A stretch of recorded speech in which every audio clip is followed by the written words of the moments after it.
morning. This is the Eager Beaver Show. You are listening to a True North Eager Beaver Media Incorporated podcast.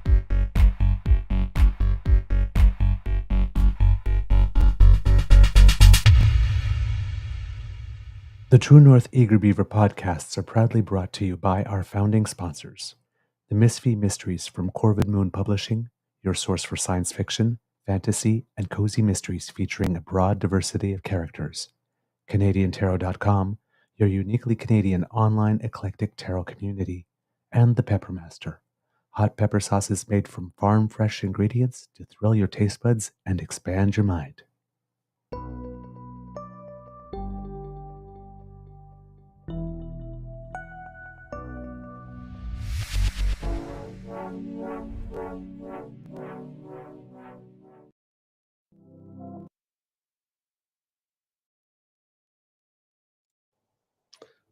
Well, good morning and hello, kids and cubs, and welcome to season 4 and episode number 602.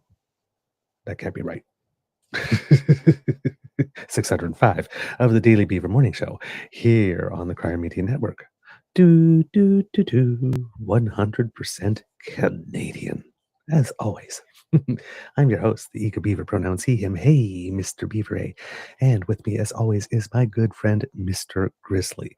Big thank you goes to our podcast founding sponsors, the Pepper Master, the Misfit Mysteries from Corvid Moon Publishing, and PsychicTarot.com. Today, recording day, is Wednesday, March 19th, 2025. Looks like the sun is trying here at the Beaver Lodge today. Hopefully we'll get a little bit of warmth and we'll have a beautiful day. We have 15 in the nation's capital today. Yeah, exactly. No huge major breaking news story today, so which is cool because we'll get to be able to get caught up on a few other things along the way. And of course, Mark Carney made a lot of news. But before we do that, Mr. Grizzly, how is your mental health today, sir? I think it's okay for the first time in a while. I went to bed at a decent hour. I got a good night's sleep. Woke up a few times in the middle of the night, as I always do. Disturbing, vivid dreams.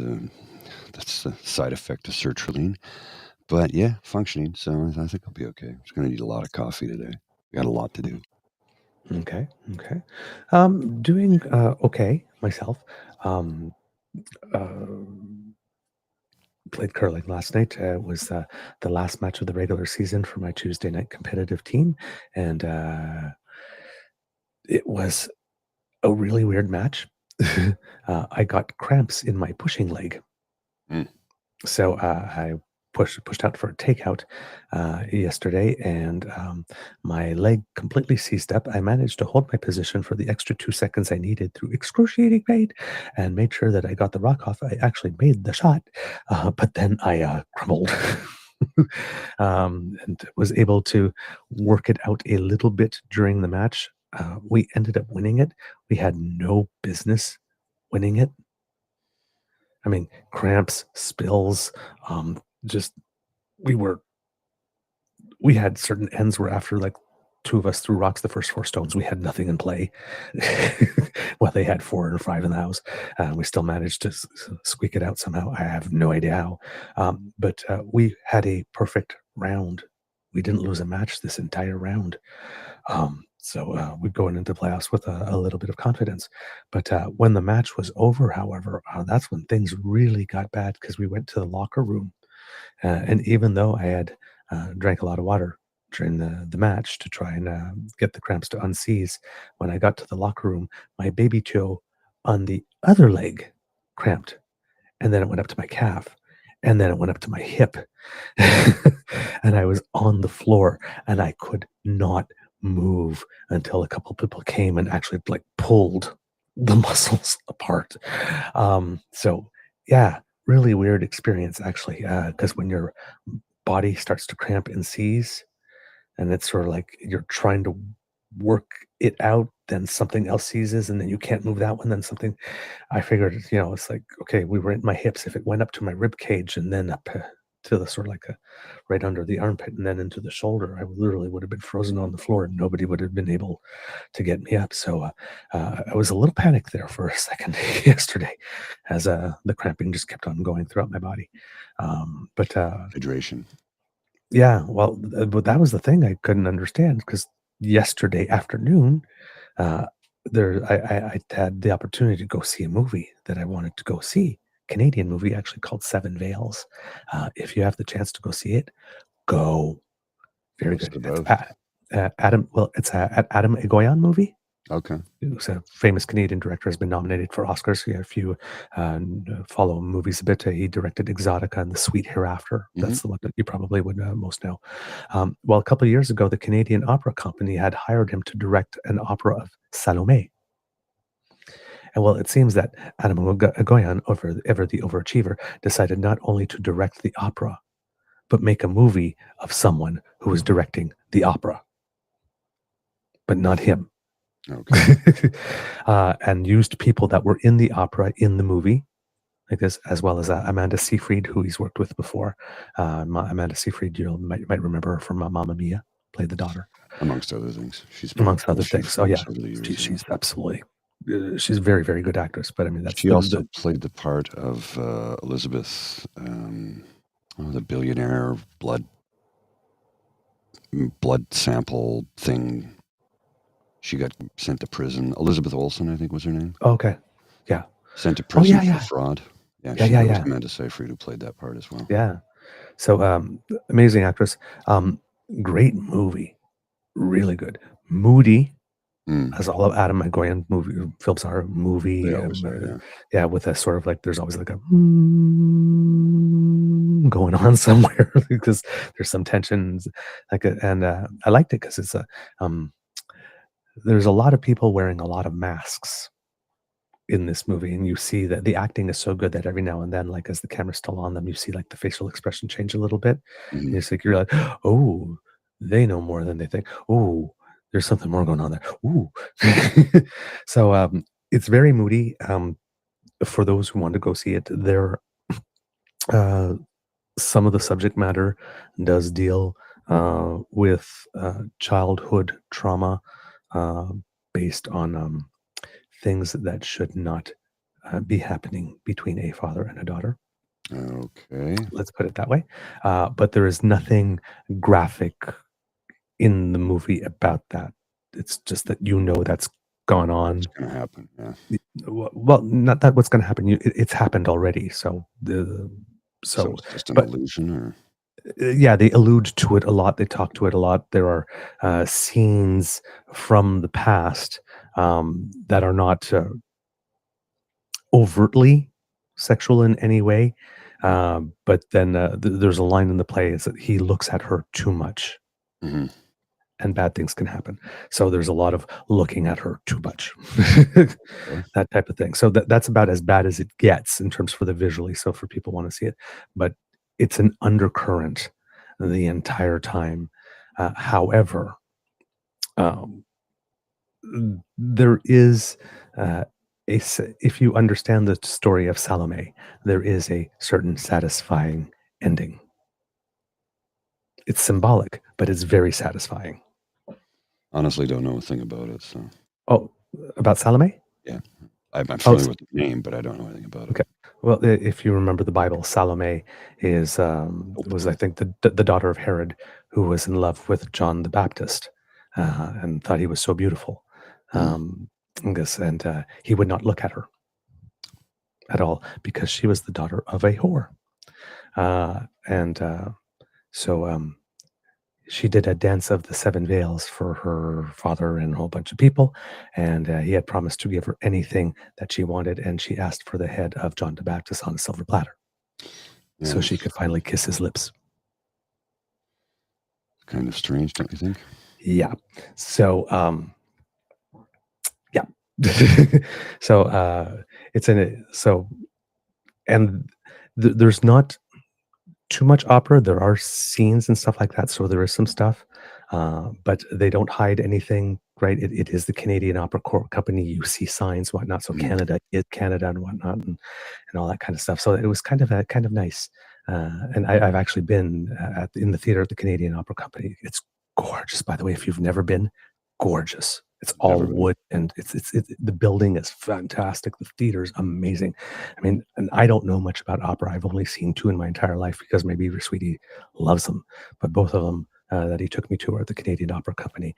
It is an amazing place to I've go been to a watch few, something. and I'm not gonna lie, I've fallen asleep at all of them. Hmm. Yeah, you have to pick a good one at first. I think the first one we saw was Fall Stuff, I think, which was a lot of fun because that's it's a pretty good comedy, and there's some body humor in it, so it's a good entry level one. My beaver sweetie picked well. Mm. But yeah, if you have it probably won't be in theaters too long because Canadian films, they come and go pretty quickly. But if you have the opportunity or to pick it up, I think it'll be on Crave because I think Crave was the co-sponsor of that one. I saw in the credits. Do take the time to see it. It is very well written. It is extremely well acted, especially if you like subtle Mhm. face movements and stuff like that, and just like somebody's like talking, then all of a sudden stopping and the eyes sort of moving or something, and you're reading that, and it's yeah, it's a good day. It's slower moving, Mhm. right? Not like there's 75 action scenes or whatnot. Again, like an Adam Goyan movie, but it's good. It's really good. I I, Um, um, I've seen a lot of his films. I think he's a very good filmmaker. Um, I've seen him but in a it's a few mood, many right? It's a times. vibe always. I just I Yeah, get a sense of pomposity, from his films. some do. Yeah. I often and maybe this is the blue collar in me coming out, but I often feel like his films are speaking down to the audience. Maybe I'm completely wrong, Mm, but it's a vibe I've had from his films for a long time. Or maybe it's just that's how I've seen him in interviews. He feels that most of the audience members are beneath him. I don't know the man. I've never met mm, him. It's a vibe I've gotten from his films for a long time. I think he's a very talented individual. I think his films are very well made. mm. I just yeah, I get rubbed the wrong way. Let's put it that way. Yeah, Maybe and that's some of them, in an inadequacy in me. I don't know. yeah, but some of them are like I I didn't really get Exotica. Mhm. Like, when I saw it, The Sweet Hereafter, though, I did. Like, Yeah, th no. that was, like, pretty direct. I didn't get to see Ararat, I Sarah believe. Polley was in The Sweet Hereafter, wasn't Yeah, she? Along with and again, Gordon she's Pinsent. brilliant, right? Yeah, Yeah, and she's a brilliant actress too, right? yeah. So, yeah, but this one was pretty straightforward, direct, I got it. But there is a mood. Yeah, as in all Adam and Goyan movies. But yeah, like I said, this one was a little more straightforward. But I could see, given that the subject is opera, and then there's a lot of discussions about Seafried, who's the director of the opera, she's been chosen to mount it, uh, and it's a remount that they're doing. Mm, Um, there's lots of talk about like what's the impulse for the actor and what they're doing and why and what story is going on and stuff like that. And it is up there. It is cerebral mhm, in that sense. So yeah, I mean, you're talking opera, right? And acting and connecting with feelings and emotions and translating and all that kind of stuff. I mean, even me as an actor, I've never been in a role. Now, of course, I've never been in a role that's so high stakes as an opera. Lots of money goes into that. But uh, I've never had a director like come up and say like, no, this is a scene and this is the driving motivation. She's like this, and you have to understand that this is there like this. There's all this stuff going on, so I need this, right, from you like this. So you can. The reason why her performance is so good is because she is so invested in sending a message mhm, through the production. Um, she some people might think that she's a little too passionate about it, right? Mm. She can rub people the wrong way a little bit, or seem distracted, or not fully present, and there are people that react to her in subtle ways. Again, that way. Right. But it's for anybody um, who was really marked by the Me Too movement. Hmm. There's a lot in here also political, and about how some of the people you would least expect to want to keep things quiet do, and what other people are prepared to do once they know something has happened. And are their decisions entirely ethical or not? So that's what I mean. There's a lot going on, which makes the movie very interesting. Let's say if you watch it, there's a lot to talk about after, Mm. which is fun. If you're the type of person that likes to go I watch a movie and then talk about it with friends won't be after. going to the cinema to see it. I'll be honest with you. Well, I mean, when I go to the cinema, I want to have a big Yeah, cinema experience with the sound, and sound and yeah, because that's my living, right?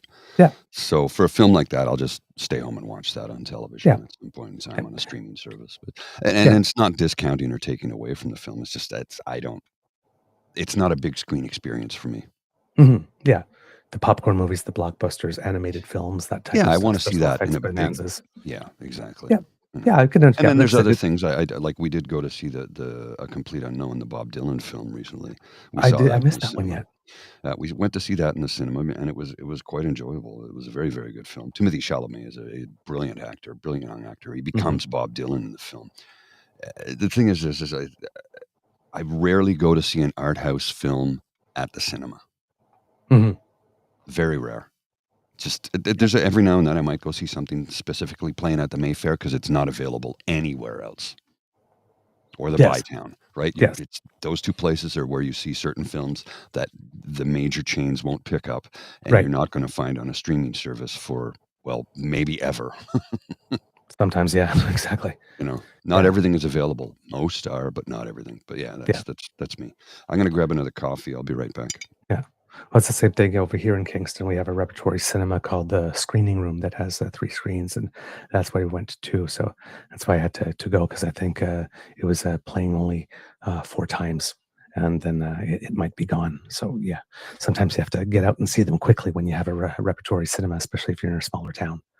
But yeah, just a little movie recommendation if you're looking for something to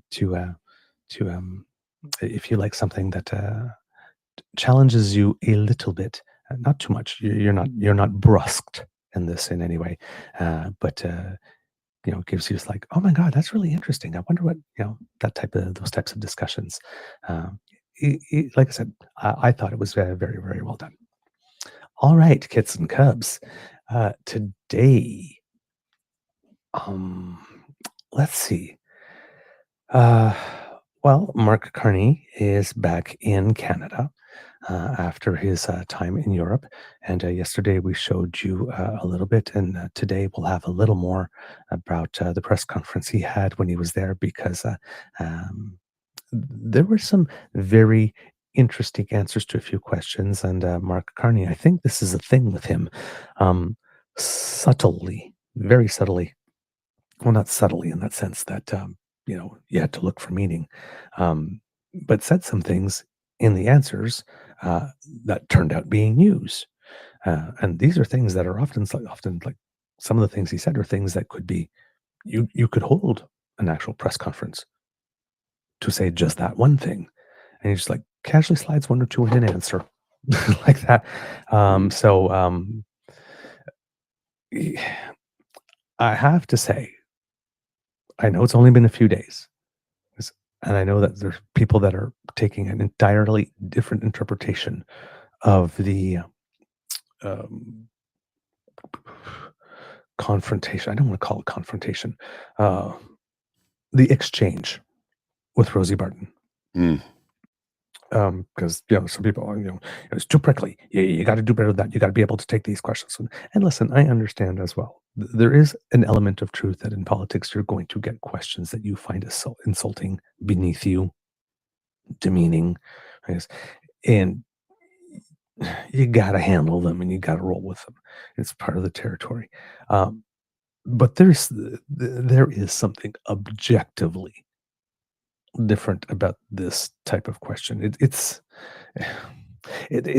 one of those like, when did you stop beating your wife type questions, Yeah. right? It's greasy. It's like, come on. It's like, you're a banker. You made a lot of money. Come on. You really expect us to believe that you don't have a conflict of some kind somehow? Come on, please. Right? You got to be corrupt. I mean, come on, you're a banker. Come on, right? I mean, that's the starting point. If we're starting there, that's not good for society in any way. And if we're starting there with anyone, I mean, when you don't know, here's the thing: is that people are making this argument, right? That Mark Carney, well, he might be the richest prime minister that we've ever had. Maybe, maybe not. We don't know. Maybe. I mean, he's a banker. You would assume that he invested his money well, and so But he also is the most vetted prime minister we've ever had, either, too, Yeah, and that's not true. vetted by the Bank of Canada and then vetted to become the governor of the Bank of England, for which he probably had to apply for citizenship. So another vetting. He's had 5 Eyes security clearance. He's been vetted there too. Yeah. I mean, he's not, and in all that time, there's nothing. I mean, if there was something in his past from the time he was the governor of Bank of Canada before, he never would have gotten the citizenship, never would have got the governorship of the Bank of England. And if there was something really bad that happened when he was the governor of the Bank of England, he probably wouldn't have been named the UN Special Envoy on Climate Change and Finance. Yeah, like, there would have to have been something, anything, anywhere in the public domain throughout his entire career to hang your hat on. To say, I find that hard to believe. Now, if she was doing a press conference with Doug Ford where he told us that, yeah, no, I did really whip up that Starlink deal. And then she said, yeah, you ripped up the I find that hard to believe. Yeah, we would have a basis for that, right? Greenbelt, I won't touch it. Then he touched it. And I said I wouldn't touch it. And Starlink, I said I ripped it up, but then he pulled back. So I put it back in. Like I said, I'm still want Elon to do business with him. And so, like, there you have a legitimate one. He's gone back and forth. But that I know of, there is nothing. And trust me, if there were something, conservative opposition research would have found it by now, and it would be all over. All they've got so far is that a tiny, tiny portion of a company relocated to the United States in order to get on the U.S. stock market exchange because it was a legal requirement. Which normally in Canada, when that happens, we celebrate because, hey, Canadian company made good. But a liberal did it, so it's bad. Right. Well, conservatives are against Canadian businesses expanding and taking on the world if a liberal made the decision on behalf of the business. I think it's interesting that they want to go after him for things like, well, he has no experience as a politician. Okay. But he has a lot of diplomacy. He's dealt with the heads of nation states for decades. And he's not having any of Poilievre's shit. He's not putting up with any, as evidenced by this. Thank you. That's where I'm going. He got as being a politician. He was a political staffer. He got elected to the House of Commons very early on, his low 20s. Said he was only going to serve 2 terms. He's ended up serving, I think he's probably into his 5th. He's got the biggest pension, publicly paid pension of anyone. And he's that lifelong politician that, you can only believe so much in the free market if you're a tenured professor at Chicago or you're a lifelong politician, right? And he just sort of worships in that world. He defaults to the same solutions all the time. And he's also, I honestly believe he disdains much about the country, much of what I just described, which to me, and I think to Canadians, is the nature of the country, he disdains. So he's been on this mantra for the last several years. Canada's broken, and Canada's broken because we're stupid. Okay, Canada's broken because we're stupid. And he finds an echo chamber with Jordan Peterson and other people who he sits down and talks with. So there's a disdain for the country that he envisions. It's pretty awkward for him now that the country's coming together and Canadian pride, and we're under attack by the very people that he's been cozying up to. So literally, as we speak, he's trying to find a Canadian flag to wrap himself in and play patriot. Last refuge of his. Mm-hmm. And as you can tell by every time Pierre holds an event, by the awesome and impressive and extremely intimidating display of flags. Mm-hmm. If you look at the press conference that Mr. Carney had in Europe, there are 6 flags. Yeah. 4 behind him, 1 over here, and 1 over here. No big flag that takes up the entire camera shot behind him. Not a row of 2 rows of like 16 flags, that he walks through. Well, I just thought what he, the way he just addressed Polyev in that particular interview was the fact that the gloves are off. He doesn't give a shit. Oh, no, He doesn't care. Pierre does not intimidate him. Mark Carney has dealt with autocrats. Yeah. So you think a little pipsqueak from Calgary is going to trouble him? Right? No. He's dealt with the most powerful people in the world because he is not a politician, but a lot of his career has been in the political world. Correct. No, Right. and again, jury's still out, and I have not formed a full opinion on what he will be like as prime minister because he's only been in the job for 5 days. We're all dealing in first impressions and reputation. Right. Right. I think him coming out and publicly defending himself against Rosie Barton's bizarre accusation, because it wasn't a question as much as it was an accusation that she called him basically a liar. Yes. I think him defending himself is something we need to see a little bit more of, to be honest with you. He's done everything that has been asked of him, and he did it ahead of schedule. Yep. So, a lot of this dirt that's coming up, it's Russian bot farms. All of these AI images of him with Jeffrey Epstein and Ghislaine Maxwell, all AI. Yep. And it's Russian bot farms and paid trolls that are doing this. Yep. Canadian Center for Cybersecurity said, no, they're actively trying to disrupt our democracy. They were already successful in the United States of America, so why not take on Canada? Then they can just take over all of the Western Hemisphere. Because if they get Canada and the U.S., how soon before Mexico and then Central and South America fall? Putin just wants the whole world to himself. And he's actively doing it. Oh, yeah, absolutely. Didn't Trump just say he wants to start trading more with Russia? Yep. Excuse me, what? Yeah. He had this other interview on Fox. But I got Russia and China and North Korea and they're friends and they're respecting. It's like you got the wrong friends, buddy. Again, he wants to trade with Russia. He wants to trade with despots and autocrats and dictators. He doesn't want to work with actual friends and allies. That should be all you need to know. Yes. You should not be proud of having the respect of these people. But the other thing he said is Canada, we're the nastiest when it comes to negotiate. We're the nastiest negotiators. So in other words, we're the best negotiators in the world. The ones who frustrate you the most because we actually are consequential and we follow process and we like having things down on paper. Well, Canada doesn't pay for military. They give us nothing and they're the worst people to negotiate with of everybody. They cheat. Again, projection. Dude, you're on your 3rd wife. Yeah. All right. And she won't let you hold her hand in public. I've heard him describe her as, I'm not joking, I've heard him describe her as my current wife. Yes. Which means she's temporary. Yes. Although he is 78, so. Mm-hmm.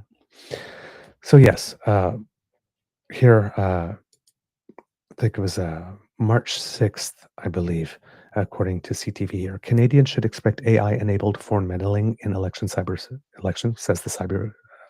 Cybersecurity Center. The Federal Cybersecurity Center says China, Russia, and Iran are very likely to use tools enabled by artificial intelligence in attempts to meddle in the coming general election campaign. In a new report, the Canadian Centre for Cybersecurity also says cybercriminals are likely to take advantage of election-related opportunities in Canada to perpetrate scams.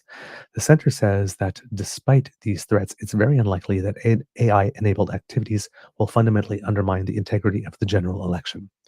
An election is widely expected in the coming weeks after the Liberals choose a new leader to succeed Prime Minister Justin Trudeau. The Federal Center says hostile foreign actors are using artificial intelligence to flood cyberspace with false information and are using botnets to spread disinformation. It warns that AI is also being used to create deep-fake pornography, targeting politicians and public figures, predominantly women and gender-diverse people. Because, of course, Yes. they cannot stop thinking about what it is rainbow people have between their legs. It's very bizarre. Anyway, I know. I keep on saying, I've said it before on the show and I'll say it again. I am a gay man. Mm. I like the penis for all intents and purposes. Because I think about it enough. Canada coming in hot on the I internet. love my beaver sweetie, but these people think about penis, particularly gay penis, way more often than I do. There's something wrong with these people. Well, yeah. I saw some of the commentary yesterday on. I went to the Juno site and read some of the commentary on that story. Wow. Oh. These people have an obsession with the genitalia of others. It is bizarre behavior. Bizarre. I'm like, I don't know how many of them are real people. I don't know how many of them are bots. I don't know how many of them are trolls. I don't know how many of them need severe mental health assistance. Why are you so concerned with the genitalia of other people? I thought you were the live and let live people. I thought just leave the government. But you're obsessed with the genitalia of others. It's truly bizarre. The evangenitals. Yeah. It's a good term.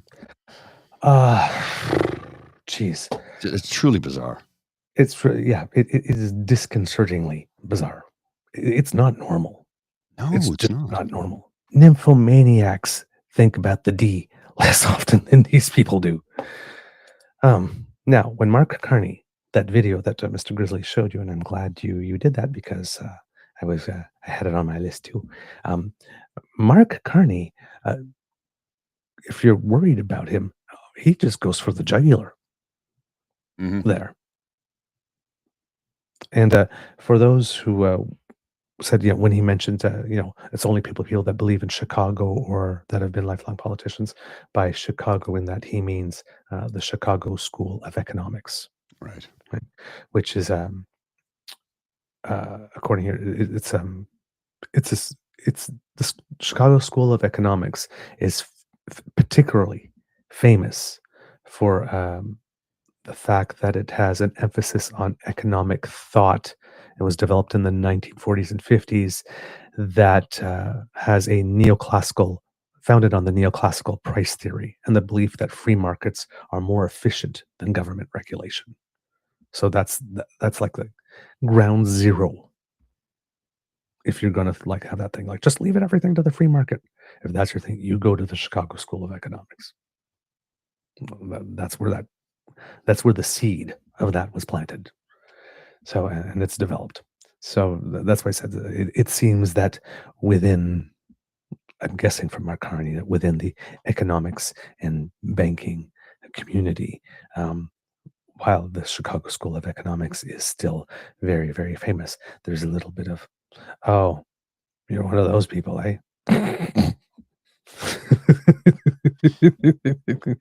So, yeah. Now, Mr. Carney is back home, and apparently those who are organizing his schedule have done another pretty darn nifty move, because it seems that it has been announced, and I believe it was Doug Ford himself who announced it, after making a really stupid thing, saying something stupid like he thinks that Trump's talk about Canada being 51st state is such a compliment. No, it's not. Not a compliment. It's not a compliment. And let's not take that, because there's nothing more that encourages this guy than thinking that you think that he's flattering you. Yeah, that's exactly what Trump wants to hear. That's music. That's just going to invite more of that. Yeah. Why couldn't this is why they kept Doug Ford hidden in the basement during the damn election campaign again, because they didn't want him to fuck up like that during the campaign. Why couldn't he have fucked up like that during the election campaign? Anyway, I digress.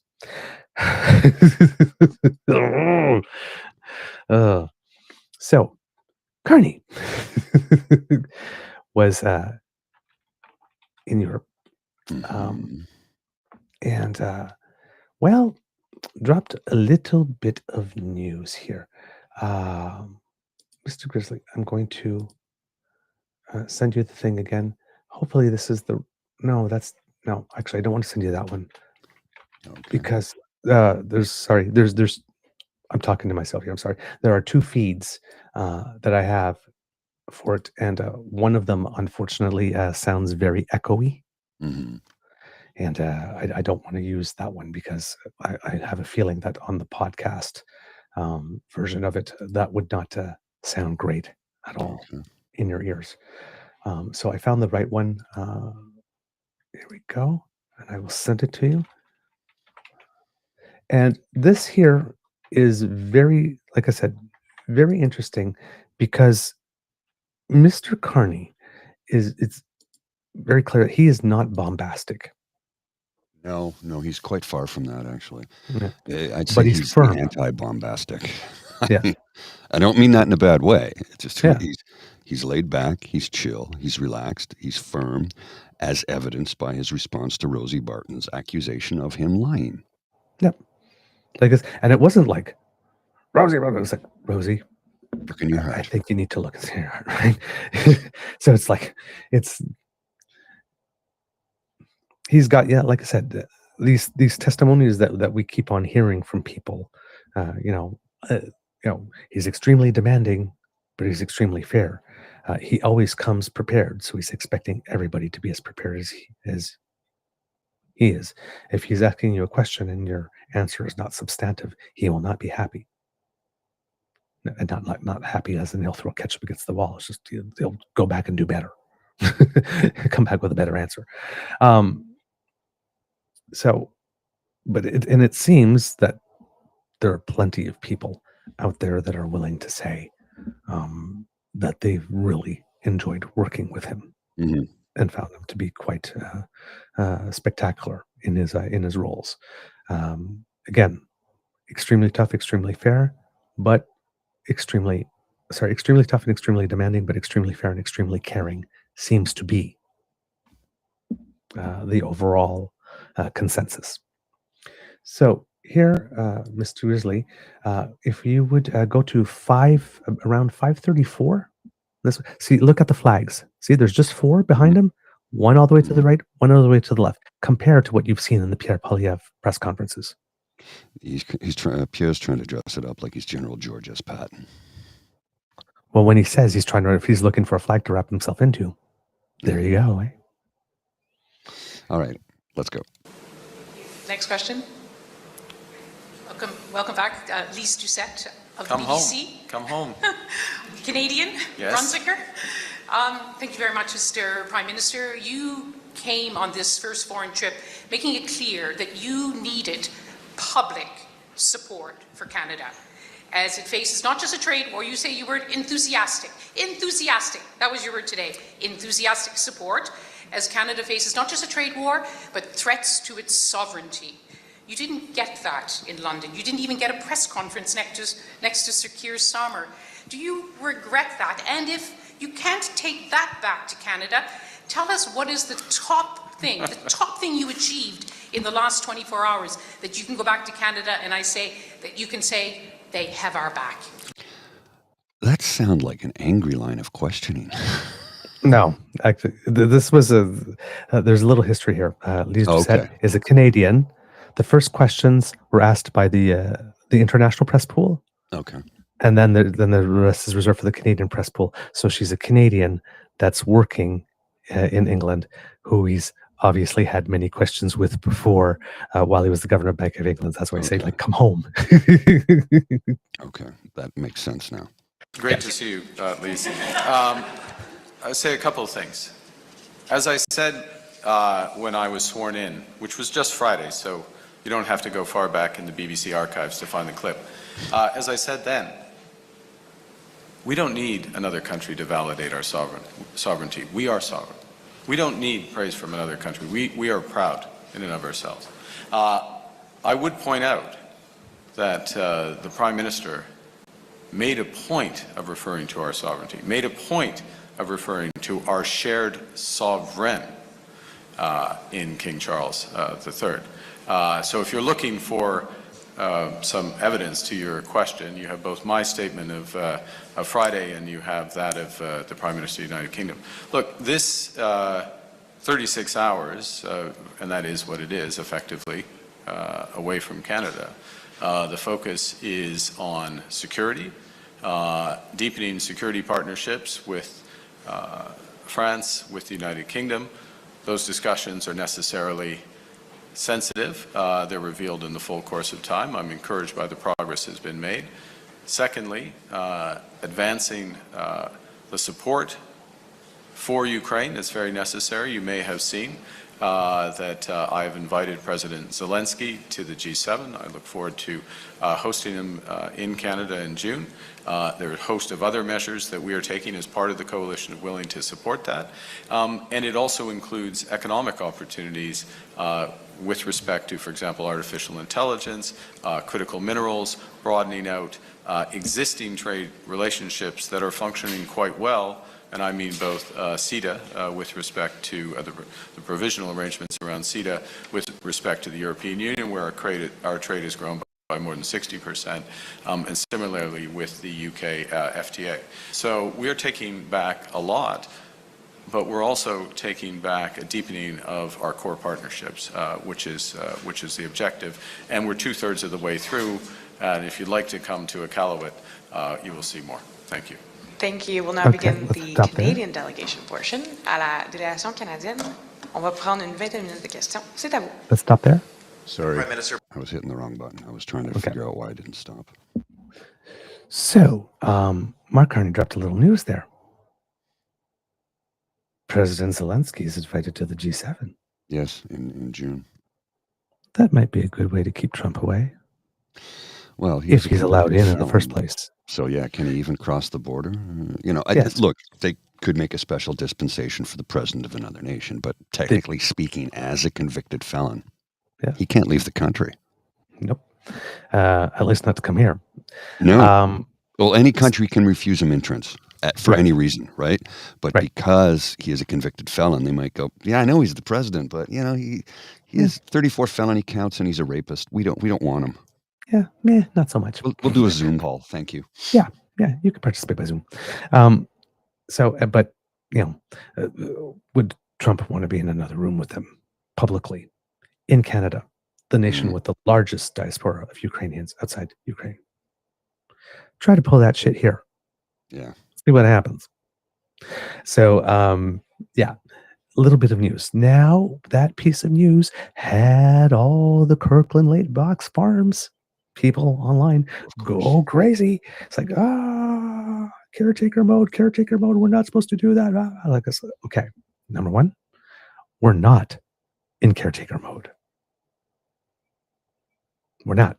Yeah. Parliament is prorogued. We haven't closed a session of Parliament in order to head into an election. We are only in caretaker mode once a writ has been drawn until the next government is sworn in. We are not in caretaker mode. Danielle Smith when she was elected leader of the UCP, therefore taking over from Jason Kenney as a premier of Alberta, and didn't have a seat for how long? A while.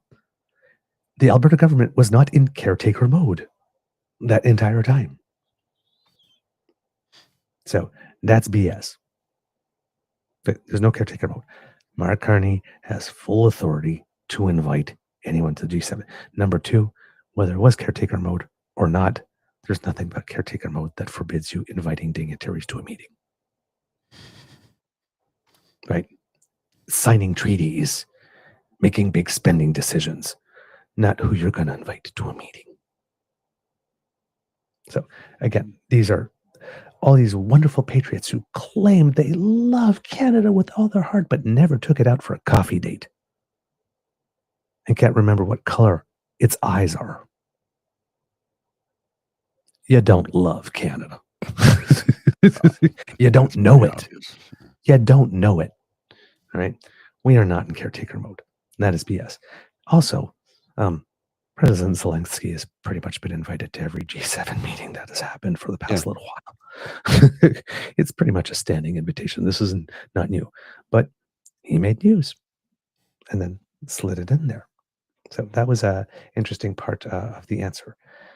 Next, Mr. Grizzly, we will go to 851. This will have the question and the follow-up. I want you to pay attention to how he ends the answer right prior to the follow-up question being asked. Brian Platt with Bloomberg.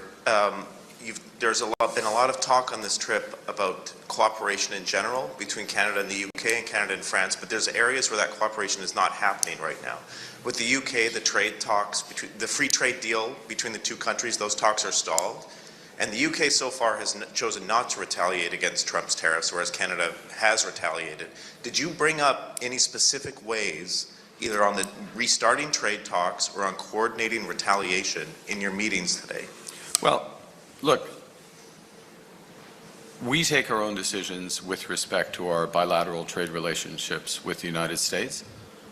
We're not trying to organize a coordinated retaliation. Other countries will take those decisions. For example, what we can do are a series of measures, and there are limits ultimately to this, but there's a series of measures that have maximum impact on the United States and minimum impact on Canada.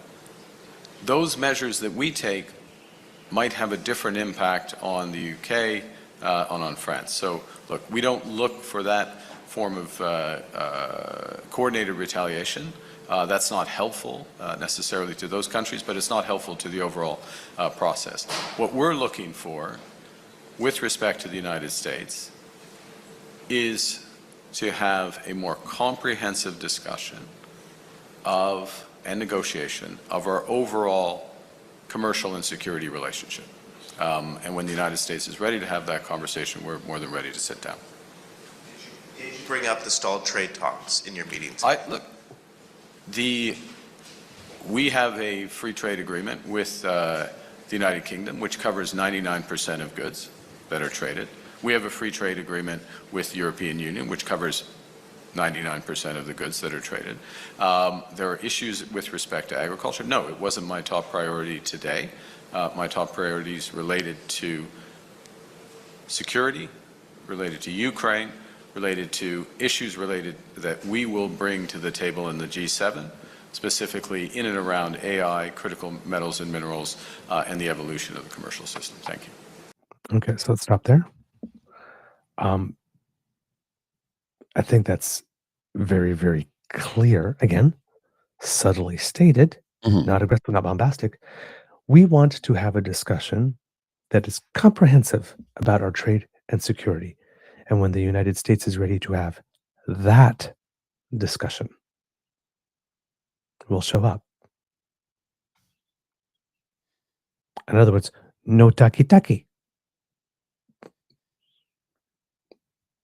Until this discussion that I am proposing is the only discussion we are having. We are clear on this, right? All right. Very subtle, but firm. He knows what he's doing. And not ambiguous at all. No. Not wishy-washy. There's this one was in French, so I won't play it.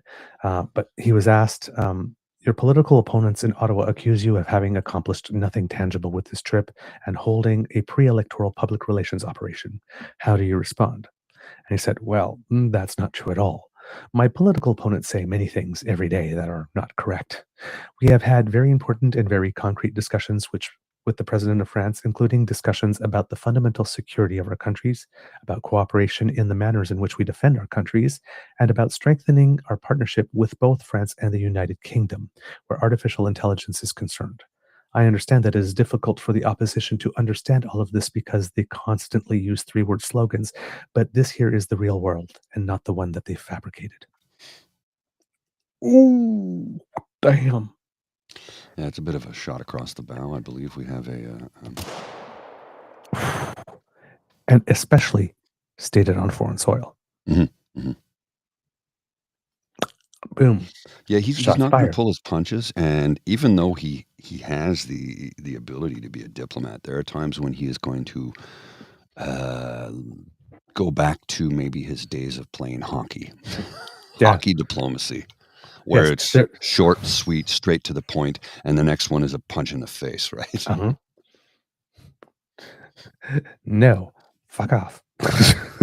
Yeah. As opposed, I do not think that would be in the best interests of both of our nations at the current time. Effectively. No, fuck off is the shorter version of that. If we He's go too to polite to do that, though. Yeah. If we go to 1331, Mr. Grizzly, asking a very interesting question, because again, this seems to be a theme that keeps on coming up. It's like, well, nobody's stood up and said, hey, we're supposed to get it. So again, they're still on this, right? Why aren't you able to get anybody to come to a microphone and say, hey? Apparently seems to be the test. Again, we're talking about diplomacy. That's probably not going to happen. Prime Minister Michael Couture with CTV News. I take your point earlier on a number of our allies talking about our sovereignty today, but nobody's come out forcefully and said those comments about the 51st state are just not on. Do you think that our traditional allies are not sticking their necks out because they're concerned that if they say something that'll anger President Trump, that they'll be next? I think I would take seriously what the Prime Minister of the United Kingdom said today. Look, I don't think one needs to respond to every comment about another country. Look, we can stand up for ourselves. As Canada strong, we can stand up for ourselves. We've called out those comments. They're disrespectful.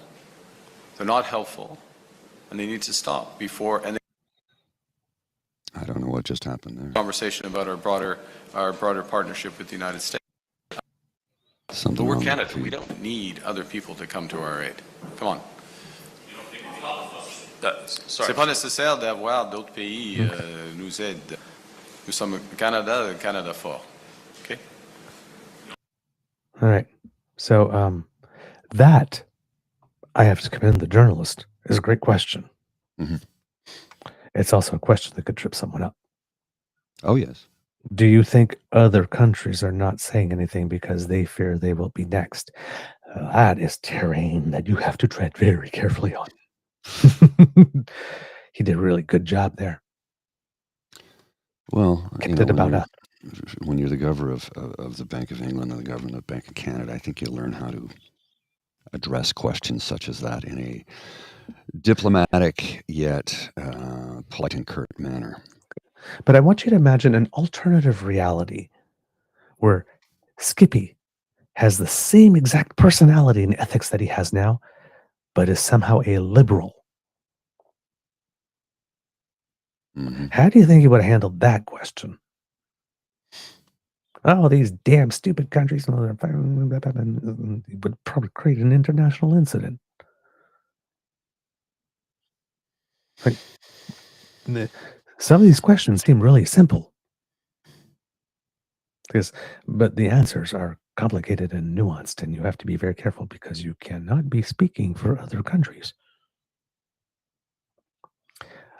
All right. We'll go to 1505. This is the thing that we talked about yesterday, but we only had the part with Rosemary Barton. There's a part that started before with Stephanie Levitz.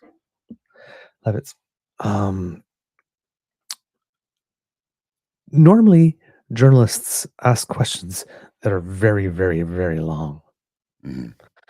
This one isn't, but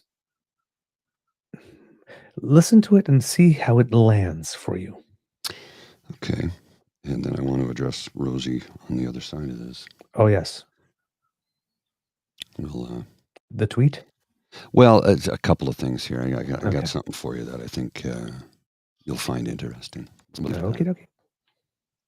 Mr. Carney, Stephanie Levitz with Globe and Mail. We understand that you have now placed your assets in a blind trust, so you Yes. don't know what's happening to them going forward, but you knew what they were going into that blind trust. So what are they? Look, Stephanie, I follow the rules of the Ethics Commissioner. I'm following them well in advance of any of the requirements, as you know, because I know you know this. You know that these requirements come into effect in months. We're talking days after I became Prime Minister. So I'm complying with the rules of the Ethics Commissioner, going through the processes and all these things that are necessary. And I will remind you, and I'll remind Canadians again, that the Leader of the Opposition cannot find it. And look, you look at the questions this evening, you look at the nature of the discussions, you look at the nature of discussions I had with the President of France, the Prime Minister of the United Kingdom. The Leader of the Opposition would not be capable of having those discussions because the Leader of Opposition refuses to get his security clearance, something that it took me a few weeks to get. And he has been the Leader of the Opposition for 3 years. So I comply with my responsibilities, I comply with the rules well in advance, and the Leader of the Opposition doesn't take his responsibilities at a time of, well, you should take these responsibilities at any time, but it's particularly remarkable given the stakes in global geopolitics at the moment. The rules say that those assets should be publicly disclosed within 120 days, which means you'll campaign in a coming federal election, most likely within the next 120 days, and are serving as Prime Minister now, with Canadians not being aware of what potential conflicts of interest you sought to avoid. What possible conflict would you have, Stephanie? Stephanie, I'm complying with the rules. I'm complying with the rules in advance. Point final. Are you saying you are not open to any conflict of interest? Yes. Trump spent most of his life in the private sector. There's no possible conflict of interest in your assets. It's very difficult to believe. Look inside yourself, Rosemary. I mean, you start from a prior of conflict and ill will. I have served in the private sector. I have stood up for Canada. I have left my roles in the private sector at a time of crisis for our country. I'm complying with all the rules. Your line of questioning is trying to invent new rules. I'm complying with the rules that Parliament has laid out and the responsibilities of the Ethics Commissioner. And I will continue to comply with those rules. Okay. So that's how it all went down. Right. Now, you had stuff in a private trust. What's in it?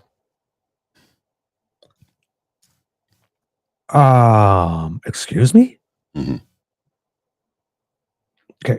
There is a process. The way the process works is that all MPs have to file stuff with the Ethics Commissioner. He's not an MP. Correct. No. He is the Prime Minister, though. Mm-hmm. Now, he was the leader of the Liberal Party, and then he got sworn in. He's the Prime Minister. He filed everything with the Ethics Commissioner on the first possible day. Now, the Ethics Commissioner has work to do.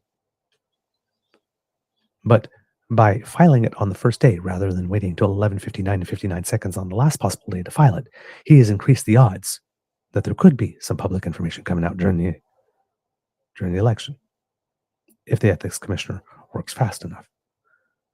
The Ethics Commissioner looks at everything, then goes to the person in question says, you're going to need some screens here, here, here, and there. We're going to have to do this. They agree or don't agree. If they agree, they set up the screens. If they don't agree, right, they won't. And then the ethics commissioner, who is beyond reproach, the one that we have, stellar reputation, has worked in many places, dedicated career public servant. Nobody has a bad thing to say about him. Because when he was appointed, the Conservatives were making some big stinks about the ethics commissioner, so they picked somebody who was completely crystal clear above board.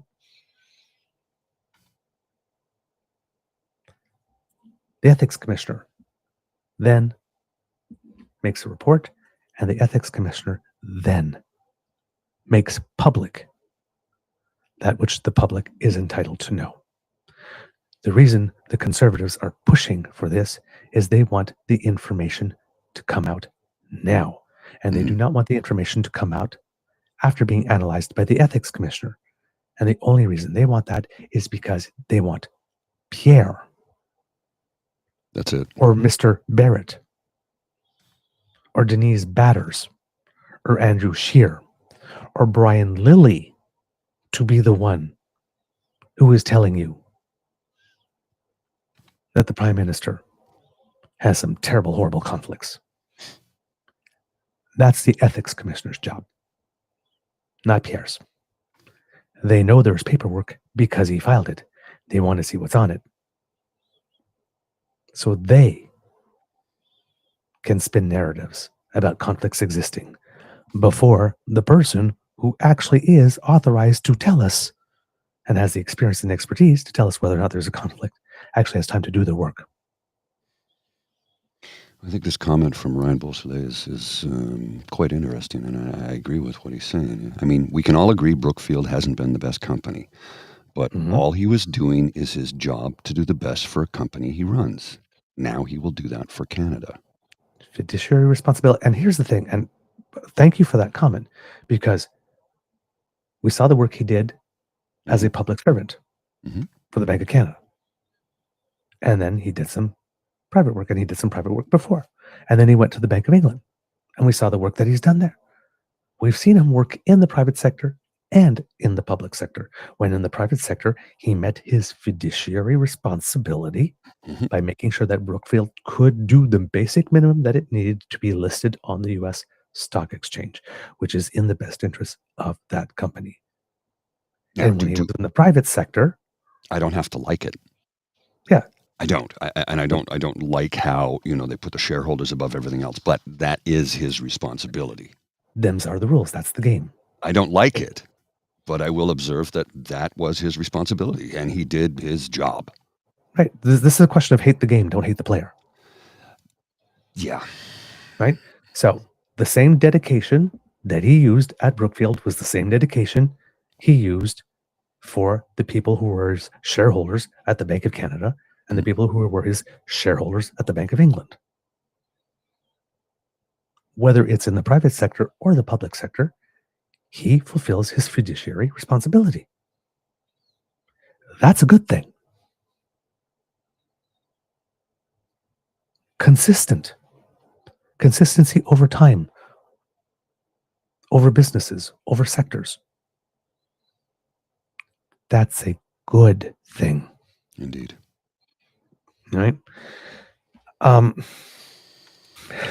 This guy. So with Rosie Barton. Well, I wanted to address Rosie here quickly. Okay. And Do you have?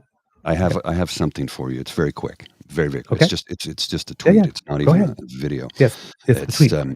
It's a tweet from T-Dot resident. It says, I have moved all of my investments into a blind trust well before the 120-day requirement. But what about the cash in your pocket? Didn't that go up by 0.4% today against the US dollar? I mean, it's satirical, and yet it's not far off from what she did. It's great satire because it nails it. Okay. Oh my God. Oh, I love. Damn. Well, it's like she didn't ask a tough question. This is again from T-Dot resident. She implied that Carney must be in a conflict despite Carney saying he is following the rules faster than he is required to. Okay. I just sent you something, Mr. Grizzly. The first one is the tweet by Rosemary Barton. And here's the thing. Sometimes when journalists make the mistake of making themselves the story, Yeah, she really. you have two options. You have the first option to go, oh, yeah, maybe. Yeah, I could have done better. I'll do better next time.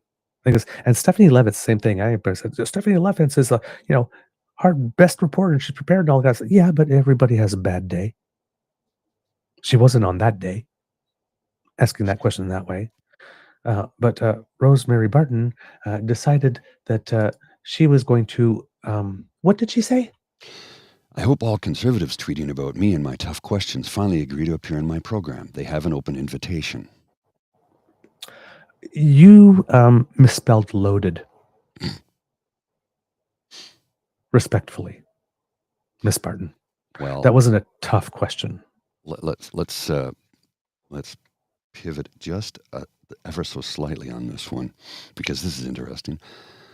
From David Aiken, ever since he announced his run for CPC leadership, Pierre Poilievre has never sat down for an interview with an English language national news network. Mm-hmm. And David Aiken, you know what I'd say? Be nice to people on the way up.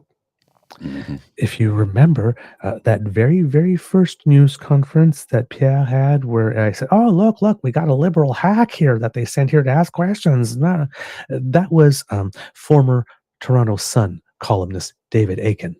Yeah. I think one of the deans of the Parliamentary Press Gallery.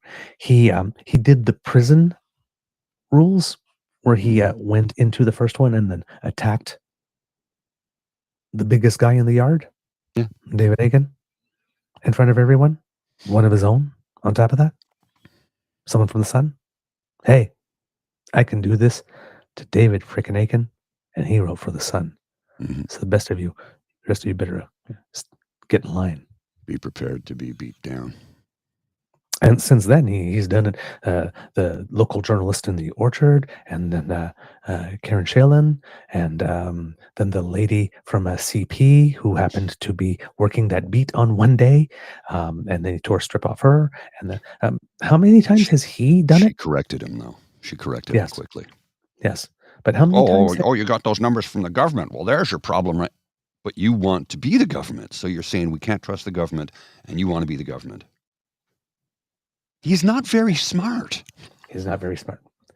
Now, in Rosie's tweet, that said, yes, even though she did misspell loaded, that's tough. Conservatives praising her for this type of journalism, because conservatives were like, yeah, way to go, good journalism, should be first in line to get a taster for Putin. Mm-hmm. That they are not is very telling. I think so. Yeah, CBC. Yeah, Rosemary Barton, you stuck it to Mark Carney. You asked him the tough questions. Yeah. Okay. Will you come on Power and Politics? Oh, no. We don't. We only send strategists to do that. We don't come on ourselves on the CBC. No. We don't want actually asked to be questions by the CBC or CP. Well, because the CBC is Trudeau's paid for. I mean, Carney's paid for. I mean, the Liberal Party.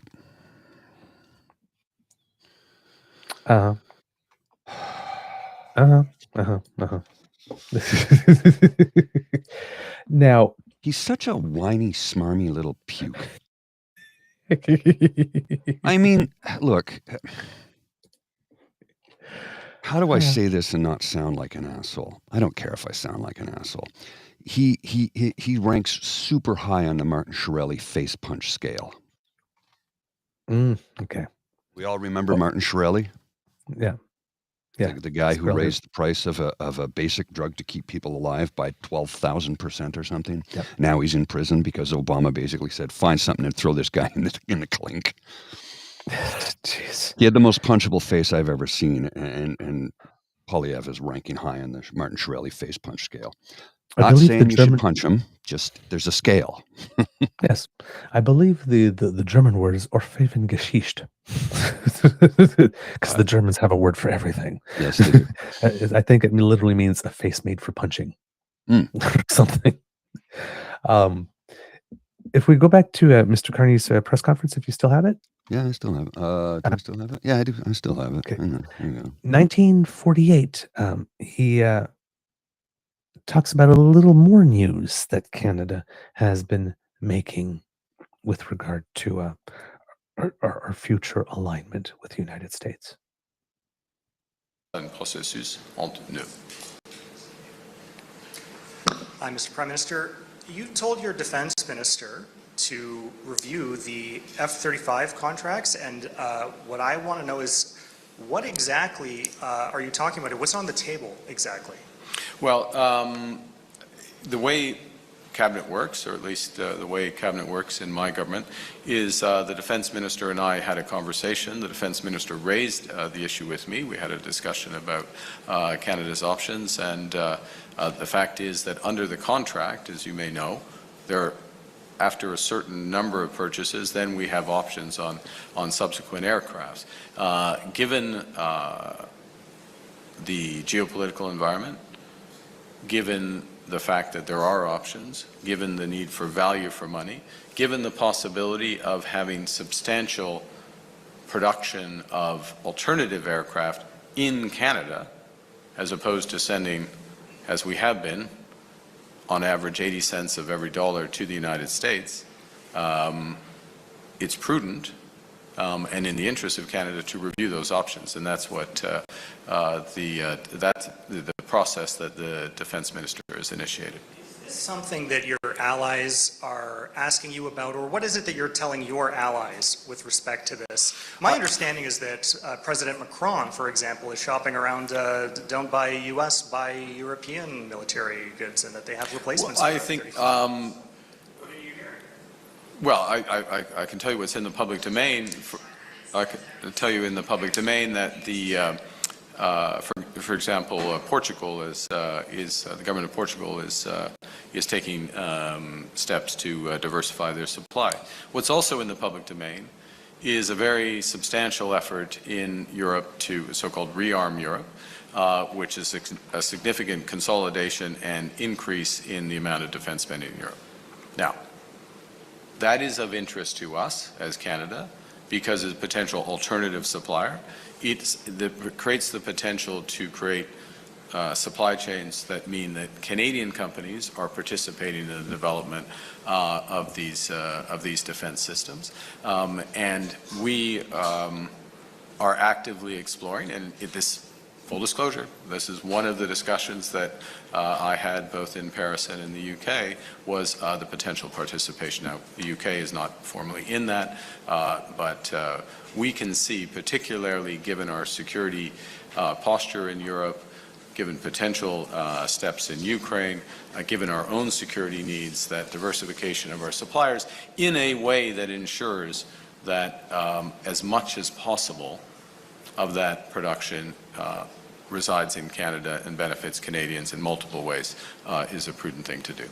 That's what I can tell you. Bonjour, Monsieur Carnet. Joël Denis Bellavance de la Presse. So interesting moves there with regard to military. And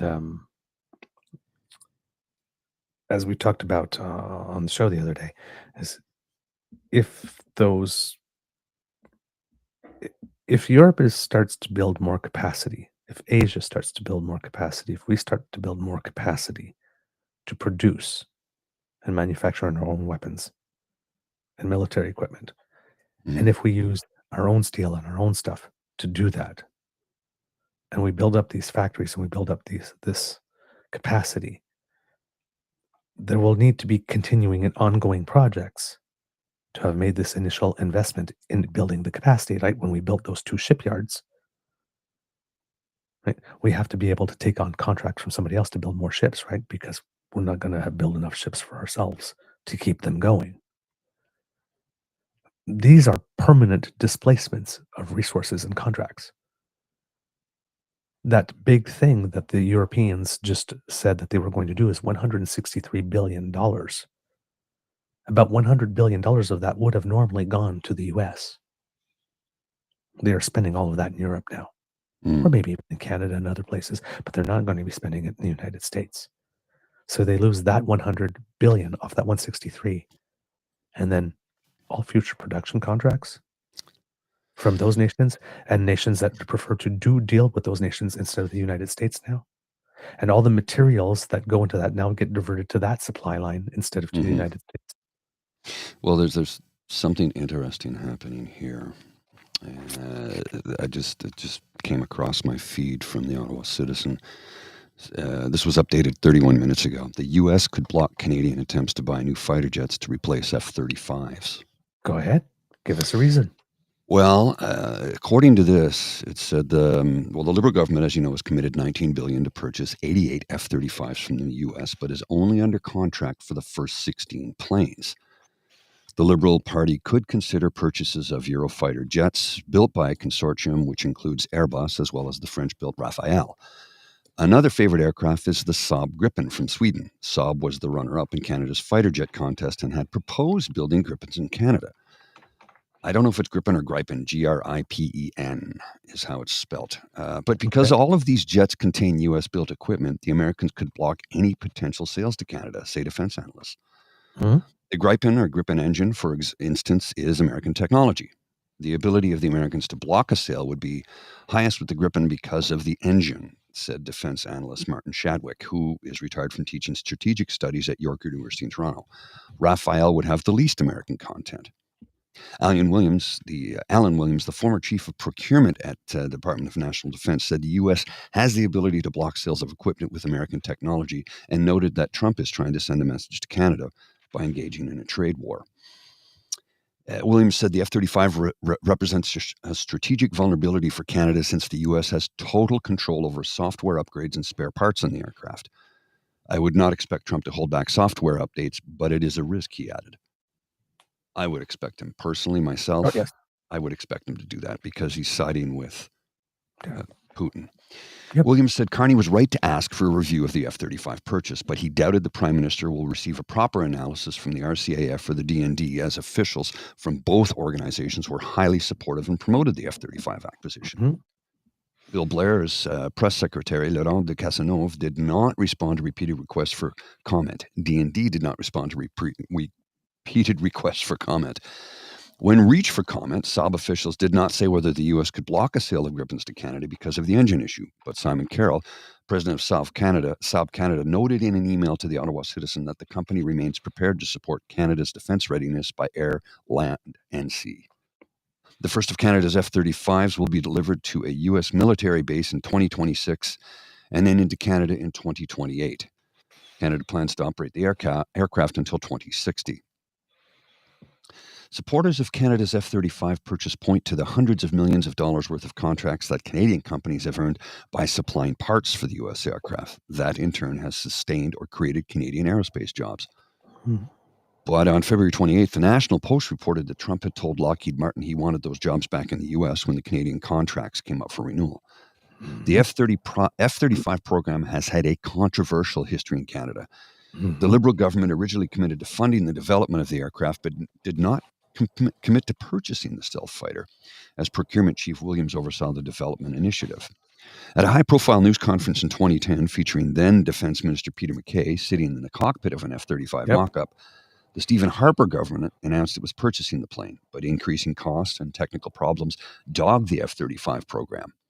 In 2012, pardon? And it was a sole source contract initially, which is what scrapped it and had to have the process done again. So when you said earlier, those who really wanted it, those who really wanted it because they arranged it to be a sole source. Correct. In a 2012 interview with the CBC, Conservative MP Chris Alexander claimed the government had never said it would buy F-35s, despite obvious evidence to the contrary. During the 2015 election campaign, Justin Trudeau vowed his government would never purchase the F-35s. As Prime Minister, Trudeau continued to point out the Canadian military had no need for the F-35, and he blamed the Conservatives for agreeing to purchase a problem-plagued fighter jet. But the Liberal government altered its usual procurement approach for the fighter jet purchase after the Trump administration threatened in 2019 to pull the F-35 from the Canadian competition. Usually, companies bidding on such large Canadian contracts are required to provide specific industrial and technological benefits with dollar figures that would be tied to the purchase of a particular piece of military equipment. That was changed for the fighter jet competition. With the 2023 announcement, the Liberals not only committed to the acquisition, but also increased the number of F-35s to be bought to 88 from the 65 Conservatives had wanted. Interesting. Well, so much time went by that we have more to replace now. Yes. By the way, I believe the French plane is the Rafale and not the Rafale. Yeah, Rafale. Okay. Or some R-A-F-A-L-E, so Raphael. Yeah, Rafale. Yeah, Okay. Rafale. Now, which here's is, something that we need to also understand, that we have the ability to build fighter jet engines in this country. We built a brilliant one that was never fully tested called the Iroquois engine for the Avro Arrow. It met the requirements on paper of the RCAF in 1959 or 55. I can't remember what it was, which was 100,000 pounds dry thrust. There's no fighter jet engine on Earth that has that right now, but the Iroquois did back then. So we have the people, the knowledge, the know-how, the expertise to build our own engines. And we don't even have to do it from scratch. We can modify something we've already built. You got to remember the Avro Arrow was going to be a 100% Canadian fighter bomber from stem to stern. When they first flew them, they flew with non-Canadian engines, which is why the Iroquois was developed. The weapons program was being under development at the time, which was also 100% Canadian. Mm-hmm. The Diefenbaker government, as you know, canceled the Avro Arrow, which created to the biggest brain drain in Canadian history when it comes to aerospace engineers and aeronautical engineers. And as a direct result, the United States of America, via NASA, were able to set foot on the moon in July of 1969 because 35 of the top-ranking engineers from Avro went directly to work in the Apollo program. Yep. That is not a falsehood. That is not a boast. That is a simple fact of history. Mr. Grizzly, last question for Mr. Kearney. This one will be a little while because he gives a very substantive answer here. But it's 2456, and it has to do with industrial carbon pricing and global tariffs. There's a question on the follow-up, and Pierre's recent announcement that he's going to make pollution-free for everyone. He found another tax to cut. Okay. Tonda McCharles with the Toronto Star.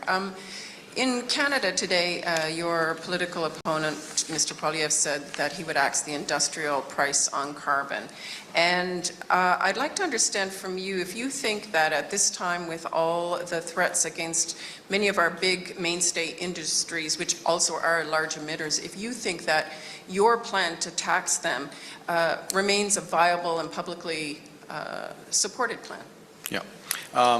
So our plan, and in fact the regime that's in place in Canada, and a variant of this regime is in place. There are some variances, you know, Tonda, between the provinces, but a variant of this linked to California is in place with Quebec and British Columbia, is to have a form of price for the largest on carbon, for the largest emitters, said differently, the largest polluters.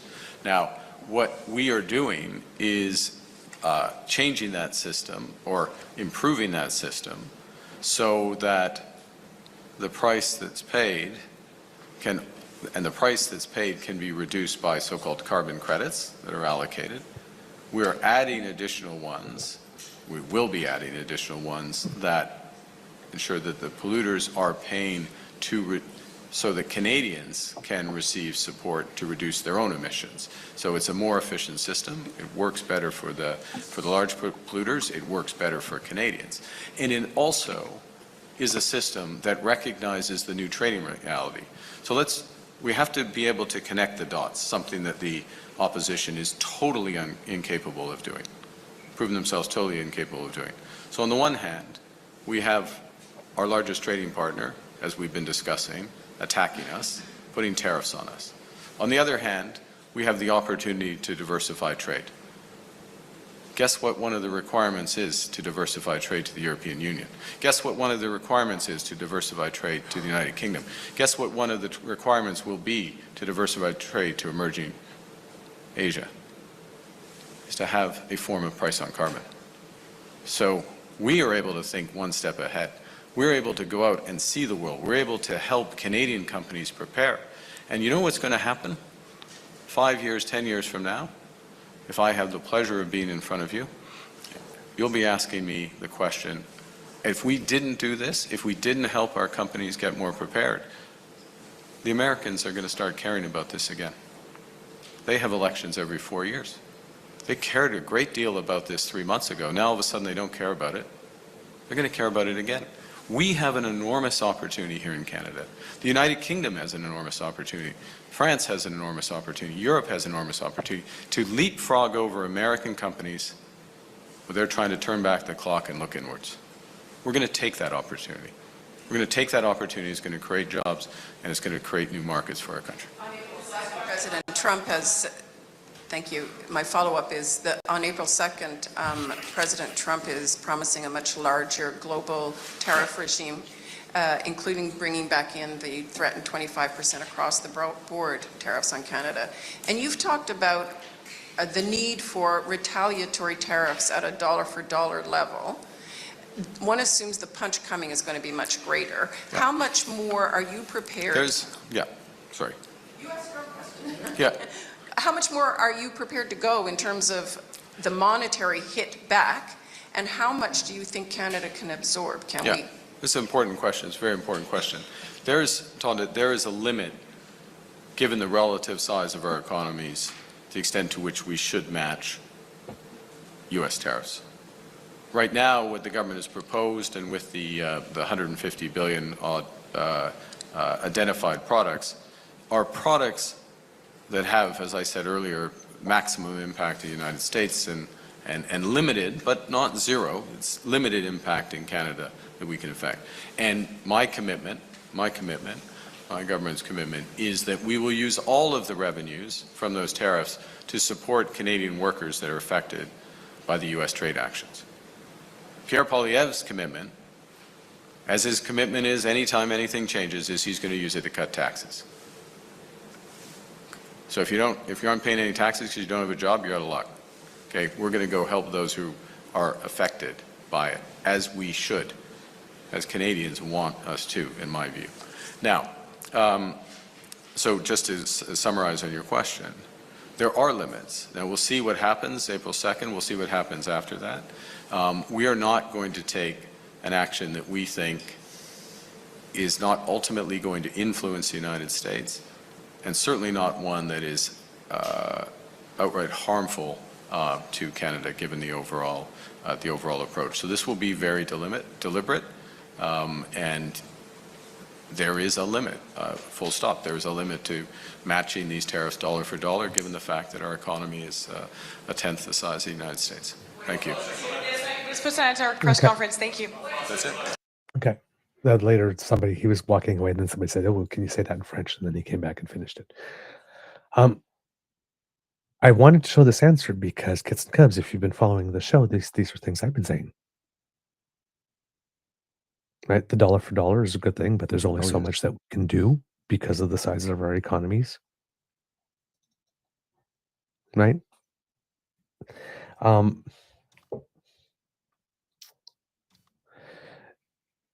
This guy, I'm seeing some comments in the chat there. It's sort of like, it's the way that he delivers and the way he talks. It's so different from how loud everything has been. Mm-hmm. Yeah, From well, he's everybody else. laid back. He's chill. It's so refreshing. It's so refreshing.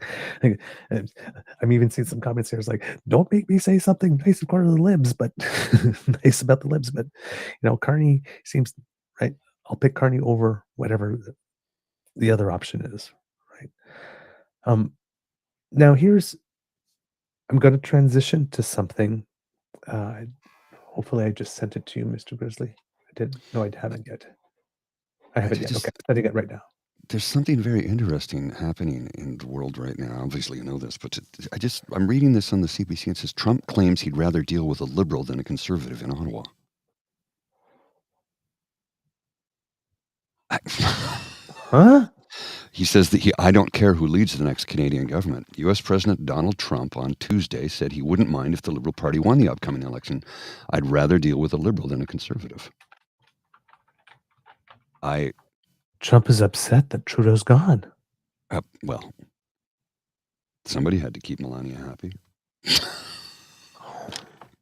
I'm not making an accusation there. Tiki. I'm not saying there was anything bad happening. Men, find yourself someone who looks at you the way Melania looks at Justin. Exactly. Or Ivanka looks at us too. Yes. Yeah, the way. Exactly. Wow. Okay. I'm looking at it right here by Stephanie Ha. I'm just like floored by this. Amid trade tensions and speculation over a looming federal election, U.S. President Donald Trump is weighing in on Canadian politics yet again, saying he'd rather deal with a liberal than a conservative.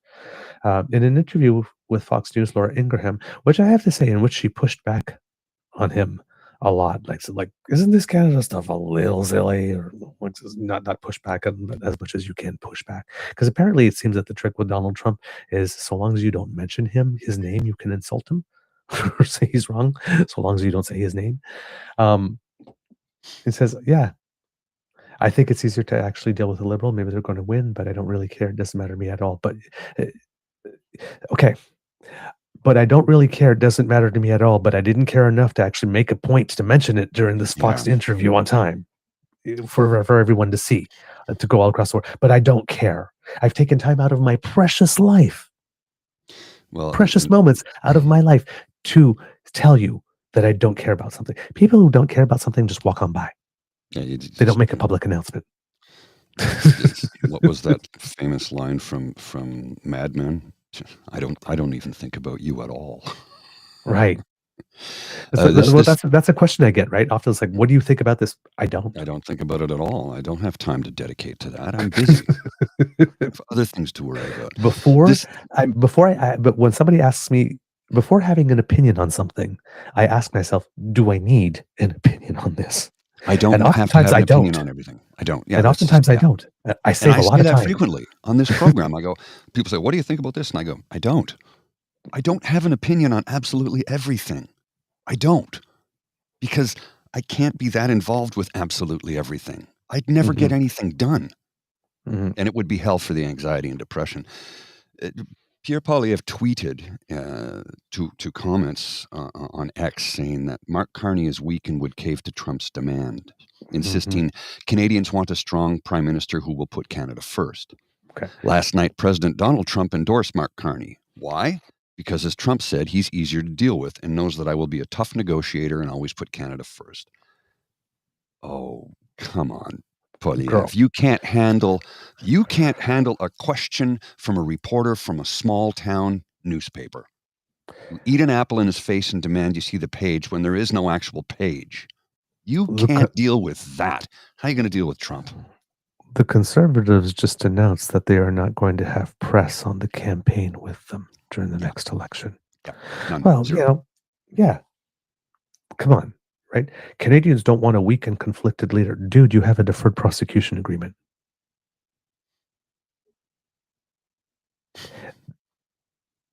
Come on, man.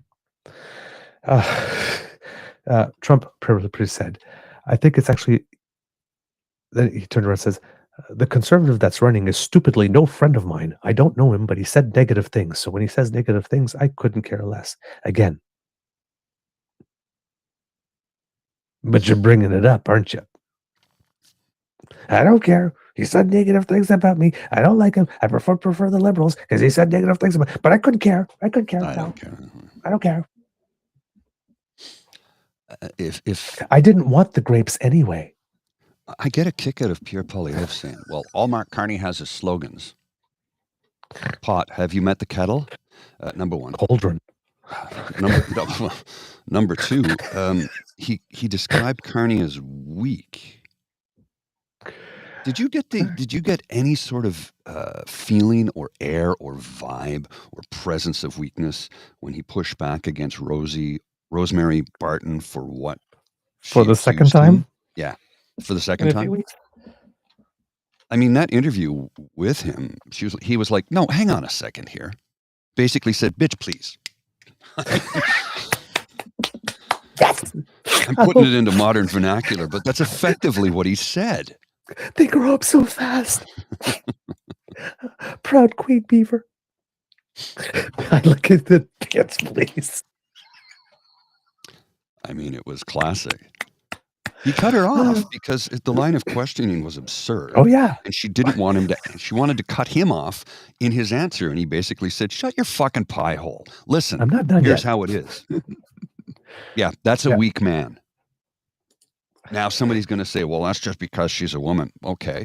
Have a guy ask those questions and see what his response is. It won't be any different. The man is surrounded by estrogen. He has 4 children, all daughters, and a wife. An incredibly accomplished wife, by the way. Man is not threatened by anyone. Yeah, exactly. So I just sent you something, Mr. Grizzly. The first one is really, really interesting, and I'm just going to play it through, and I want you. Oh yeah, no, I have that. I had that queued up already. Exactly, because here's the thing, right? There's what the conservatives say, and then there's reality. Right. And again, as Mark Carney said, the conservatives say a lot of things that they get wrong. Really. But here, we've got somebody. Journalism is actually being committed here. Power and Politics went out and asked a man named Ian Sherman, who is a lawyer who specializes in government ethics at the York University's Osgood Hall Law School, and asked specifically, is Mark Carney falling short of Canada's conflict of interest rules? Please enjoy actually hearing from somebody who knows what the hell they're talking about. Well, no, the conservatives will dismiss him because he's an expert. Oh, yes. Right? They hate expertise. Right. They like the electricians that capture lightning from the sky and send it down a wire. Mm-hmm. Okay. Conservatives continue to press the new prime minister to disclose his personal finances. Last week, Mark Carney put his assets in a blind trust, a move conservatives say doesn't go far enough. They say Canada could be in and out of an election campaign before that information is officially made public. If Mark Carney's going to go to Canadian voters and ask for a 4th Liberal term, he needs to be transparent.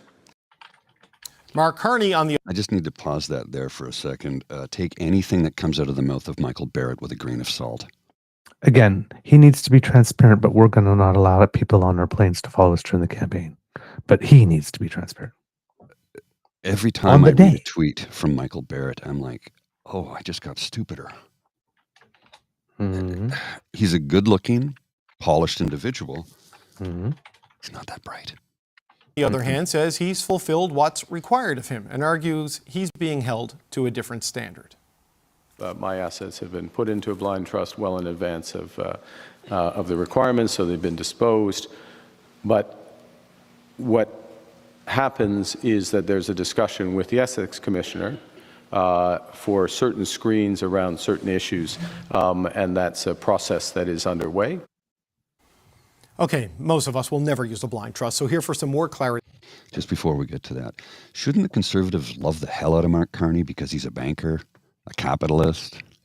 I mean, I know why they're not happy with him. He didn't run for their party. Yeah. They picked him as bad governor of Bank of Canada, and they wanted him to be finance minister when they knew that Jim Flaherty would go. They wanted him. He rejected him. This is the screed of a jilted lover. Yes, it is. It is. And how this all works. We've got Ian Stedman. He's an associate professor of Canadian public law and governance at York University. Ian Stedman, it's good to see you. Thank you for being here, sir. Thank you for having me on, David. Appreciate it. Okay, you've seen the political debates. Is Prime Minister Mark Carney falling short in any way in terms of what's expected of someone in public office? He says he's being asked to meet a different standard. What's your sense? He's definitely being asked to meet a different standard than what has been set out in the Act. But I've been saying for years that I think the rules that we have in place, the legislation, hasn't kept up with the public's expectations. And so now we're seeing politicians use that to their advantage and slinging a little bit of ill will and mud at Carney to say, why haven't you done more? But yeah, he's right. He's met the standards so far. Okay, and the fact that he's done it early, in advance of when he had to, does that make any difference in our ability to assess how things are being done? No, because what's going to happen when he does disclose within the first 60 days of taking on the role is that it's a private disclosure. It goes to the office to review. And then if he does divest his assets and they be put into a blind trust, his actual assets would never get disclosed anyways. So I actually think the public should feel confident that he's still subject to a conflict of interest rule. He still can't put himself in a conflict of interest. Okay, so I want to dig into that a little bit more, but is there an obvious extra step he could or should take at this point in time, or has he done everything he's supposed to do by the book? He's done everything he's supposed to do by the book. There's an argument to be made, and that's what is being made by the opposition, that he should publicly disclose all of those assets, regardless of what his obligations are under the law. What do you see as the value of that? If he were to say, here's what I own, this much stock in this company, I mean, one of the criticisms was that Donald Trump will leverage it against him. Well, by putting it out in public, he can be leveraged, it seems to me. It's like, what is the value in a full itemized disclosure of everything he owns? I think in the current environment, that's a really good point to make. I think in the broader environment, which is we want to incentivize people coming to public office and putting themselves out there, we're setting an interesting precedent. I think it's worthy of a much more robust conversation than just slinging at the new prime minister some mud when he takes office. But it is an interesting point to be made that Poilievre has made about disclosing before. So as a candidate, worthy of a discussion, I think. Okay, so here's the question I have about the blind trust and its operations. Obviously, Mark Carney is fully aware of what his assets are when he put them into a blind trust and then hands them over to the control of a trustee. Do they change? How quickly do they change? If he has stock in a company that obviously puts him in a conflict of interest, can the ethics commissioner and the trustee say, the trustee has to liquidate those and replace them? What happens to the assets once they are no longer under Mark Carney's control? Neither Mr. Carney, Prime Minister Carney, pardon me, nor the ethics commissioner will be dictating to the trustee what to do with it. Once it's in the trust, it's blind. The trustee will report back to the office with general kind of, this is what the assets are worth, not what the specifics of the assets are. Prime Minister Carney will not be allowed to direct the trustee in any way whatsoever. He will just get quarterly reporting to him through the office. So it will be vetted by the office itself. So what typically happens with the asset mix when a public office holder puts them in? Because I know there are definitions in the rules saying you can't have any assets that put you materially in a conflict, right? Where you can obviously enrich yourself by the actions of the public office you hold. So let's do a thought argument. I'm the new Minister of Heritage. I have $1 million in stock in the Canadian Broadcasting Corporation. I put that in a blind trust. I know that's there, so I can take steps to make that stock more valuable. How do we guard against what would be an obvious thing you could do as a public office holder even if it's in a blind trust, you know what you put in? How is that guarded against in this system? I mean, you know what you put in, but the idea being that you don't know what happens to it when it's being managed by someone else. So you should still, in your conversations with the ethics commissioner, put something in place that says you shouldn't be investing in this area or making decisions about this area if the ethics commissioner knows you have assets in a particular sector. But the idea with a blind trust is that once it's in, it could be sold immediately, and you really have no idea. You really are guessing. That being said, there are some assets, like if you're President Trump and your name is on a building, that you'll know when it's sold. No, look, yes, I understand, and big real estate things, but the issue, like, let's say, for example, the Prime Minister talked about this today, his role in Brookfield. He says he's going to need an ethics screen, a conflict of interest management system of some kind to deal with Brookfield. So if he has shares, stock options, or anything in Brookfield in his blind trust. Could the ethics commissioner or the trustee say those have to be dealt with, even if it is in a blind trust? How do you manage something like that and a conflict of interest screen to put yourself beyond reproach? So lots of ministers have screens in place. Minister Anand has some in place because of her husband's interests. So it is quite standard procedure, to be honest, for the ethics commissioner to say, you have these assets, we're going to put a screen in place for a period of time. It could be the case that the screen stays in place throughout the whole term of office, but that's going to be something that's negotiated, and then it would be publicly disclosed on the registry, which is on the ethics commissioner's website when that screen is put in place. But really, it's on the commissioner to decide the extent of how long that screen lasts and to what it applies. Right. So what does the screen mean, just in terms of its day-to-day function? So you use the example of Minister Anand. So, when you're a minister, you can be recused because there's a full cabinet. When you're the prime minister, you're so central. It's a bit more difficult, right? So how practically does that work? Practically, that's a really good question. At the end of the day, if something's happening in the public eye, you're going to be aware of it. But the idea being it doesn't come across your desk for decision making. Someone else actually signs on the dotted line. Practically speaking, there's no way to avoid conflicts of interest, full stop. We really just have to hope that the people we put into public office, that we elect to public office, maybe not yet in this case, but that we eventually elect into public office, act with integrity and act within the spirit of the laws. Yeah. Okay. So, but essentially the standard that is in place here now, this is the same one that's been in place throughout the Trudeau years, the same one that was in place during the Harper years. So this is the standard. And as of right now, he has complied with it by your assessment of where we are. Yeah. But what's interesting about this dialogue now is that every few elections, one of the parties makes ethics part of their platform and makes a promise to open up the act and to maybe improve it in some way. So hopefully this is a sign of things to come. Okay, so but I have one more question sort of on this because it's going to matter in this election. The Conservative argument has been that Canadians won't even get the summary of Mark Carney's assets until long after the election. Now, by the normal timeline of within so many days of assuming the office, sending something, and then that's where the 120 days comes in, we're probably going to have an election end of April, early May, so that's well before 120 days. But the work is already in the hands of the ethics commissioner, according to what the Carney campaign has told us. He sent it March 9th.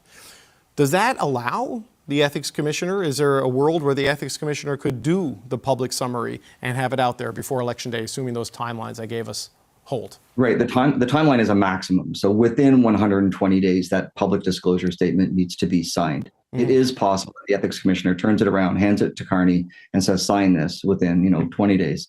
It is possible. None of us will ever know, though. That happens behind closed doors. Does it make a difference? I mean, if the disclosure statement just says everything's in a blind trust, you're not going to get a line-by-line disclosure of his assets anyways. Right. But you are going to be confident that he's subject to conflict of interest laws regardless, and that he is aware of those assets, and he should avoid a conflict at all costs. Okay. So the bottom line, I guess I wonder is, this is going to be an issue in this campaign, right? And people don't know the fine print of the conflict of interest rules and how blind trusts work and these sorts of things. So trustee will be someone independent of Mr. Carney, who he cannot influence. This is an important point. Just what's your sense of how confident Canadians should be that the system that is in place is sufficient enough to guard against a conflict of interest, the types that are being alleged, in the current political debate right now, and how does it sort of compare to global standards? Is this sort of best global practice that we're talking about here? Canada is right up there at the top with best practices. Yes. Should we be confident? There's nothing unique about Prime Minister Carney that we haven't seen before. It's the same standard for anyone who becomes a minister or a prime minister. You have that 60 days to file and another 60 days to publicly disclose. He holds assets like everyone else has held assets. There's nothing unique here that we've never seen before. It's the same standards that we've always applied. If we think we need a better standard or a higher standard, hopefully that makes it into some of the parties' platforms. But as you look at it right now, is there a problem here that needs to be solved? Or is this a political argument? It's political. It's just political banter. It's more capital to launch these grenades at him than you lose, by not launching them. So it just looks good for Poilievre right now, I think. Well, Ian Stebbin, I appreciate that. A sober examination of all this. Ian Stebbin of York University. Thank you, sir. We appreciate your time today. Thank you for having me. You see why I wanted to just let it wash over you? Yeah. Oh, yeah. No, I agree.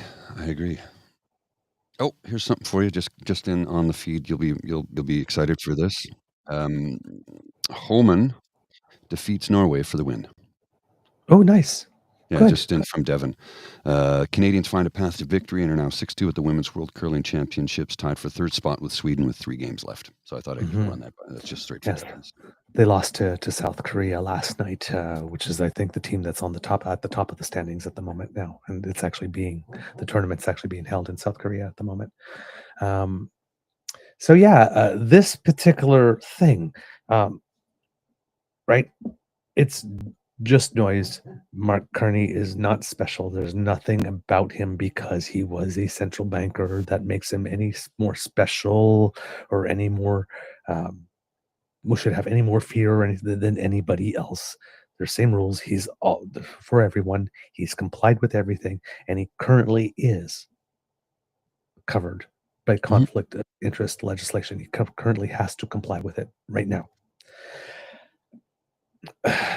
And again, we have an entire track record with private and public service careers in which nothing has come up, versus a guy with 20 years in Parliament who benefited greatly from a political crime from his party in the election that he cheated with in and out, and who he himself has cheated. And I've not seen Pierre Poilievre come to a podium and take questions about why it is that he has a deferred prosecution agreement and how it is that all of that went down and what was it like when he met the person that determined this, and how transparent and forthright he was, and what was he asked, and what document, and we didn't ask him to show us publicly all the documents and stuff like that he showed. I mean, if we're talking about disclosure, Pierre Poilievre has gone his entire career not making any mention whatsoever of the fact that he has a deferred prosecution agreement. No. He's going to hide that, bury that as much as he possibly can, because, God forbid anybody finds out. And nobody will know, right? Nobody will know. But everybody needs to be held to another standard. Now, again, as Mr. Stedman says here, there is a discussion to be had if you want to change the rules. And personally, myself, I'm very much open to one. I would personally like it if all leaders of parties with seats in the House were subject to the rules that everybody says, well, you don't have to do it. He doesn't have to do it because he's not the prime minister. It's like everybody in Canada, because the way that our system works is that the leader of the party that gets the most seats has the first option. Right? There are 5 people. I believe all leaders of all federal parties should be subject to an emoluments clause, if you will. Yes. Put it in a blind trust and get your NCCOP clearance. There are 5. Yes, there are 5 people in Canada right now who have a shot. Some of them legit, not very much, like Elizabeth May, but have a shot. They are party leaders with parties that have seats in the House of being prime minister. All of them, as leaders of parties, could be making arrangements with other people for money and power and favors to trade in unethical ways once they gain power. The fact that you're an opposition leader does not magically make it impossible for you to be influenceable. If you have a shot of being elevated to the role of prime minister, even if it's 0.2% as a party leader, you should be disclosing. You should be disclosing to the ethics commissioner, as all MPs do. You should be putting all of your controlled assets in a blind trust, and you should be sitting for your NCCOP security clearance and be able to obtain it. And if you're not able to obtain it, then you have to resign your job as party leader. I would like to have that discussion. Well, maybe write your MP, who we've had on this show, actually. So, we have this thing in Canada, like these standards are only required of the prime minister because they're the only ones that can make a decision at the time. Yeah, but you have a whole bunch of people that want to be prime minister as well. And if you think that they are not making deals, hey, if ever I get elected, maybe we can do it. Come on. It happens every day. Come on. Every day. You scratch The my rules- back, I scratch yours. It's all quid pro quo constantly. The rules apply to all of them in the same way. They apply to everybody equally, or they apply to no one. Yes. And right now, Pierre wants special rules for Mark Carney. Mm-hmm. And he wants a standard for Mark Carney that he himself is not willing to meet. Nope. Come on. Again, he's telling you who he is. Well, and this is, I don't know how to, delta something, I think it's written in Greek, I'm not sure. So how the heck does he think it's okay to not have his clearance when we have active adversaries now and interference? Mm-hmm. Well, and Mark Carney just said that. He says, I was privy to these conversations that Pierre Poilievre cannot be to because he does not have his clearance. Yeah. Now, because we have this loophole going on in Canada where you get the security clearance automatically if you're prime minister. So Pierre's trying to wait it out. Mm-hmm. Yeah. But is he? But we haven't. Should be but here's the thing: is if only the prime minister had it automatically, and they said, we want to give it to the leader of the opposition, but nobody else, that would be one thing. But there was a recommendation that all party leaders have it, and probably even all premiers should have it. Mm-hmm. And right now, of all the party leaders, he's the only one who doesn't. Correct. Miss May has it. Mr. Singh has it. Even Monsieur Blanchet has it. By making himself the cheese who stands alone, it seems that the national consensus among all party leaders is we should have this. All the other party leaders are telling Pierre, you should have this. All the party leaders who have seen the information are telling Pierre, hey, dude, you should really get your clearance to take a look at this. Mm-hmm. And still, he won't. Well, he refuses. But we're going to talk about Carney's transparency. But, well, you can remember he kept refusing because he says, because Justin Trudeau will just stamp top secret on it, and then I can't talk about it. Okay, for the umpteenth frickin' time, the prime minister does not determine what is secret or top secret. There are different agencies that do that, and then they put a briefing across his desk, and it's need-to-know basis. He's not privy to absolutely every secret in the nation because it's need-to-know. Exactly. When he needs to know, they tell him. How did it just he pretends like people are stupid. He wants you to be held in the dark and say, this is what the prime... No, that is not how it works. This is what I'm so sick of. And he never gets called out. We're the only ones calling it. Well, I shouldn't say we're the only ones. That's not true. That's not true at all. There are other organizations calling out his lies.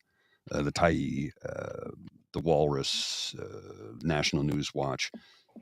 But some of the legacy media is not calling out Poilievre for his lies, his half-truths, his innuendos, his fabrications, his overall aggressive, abusive behavior towards reporters for simply doing their job.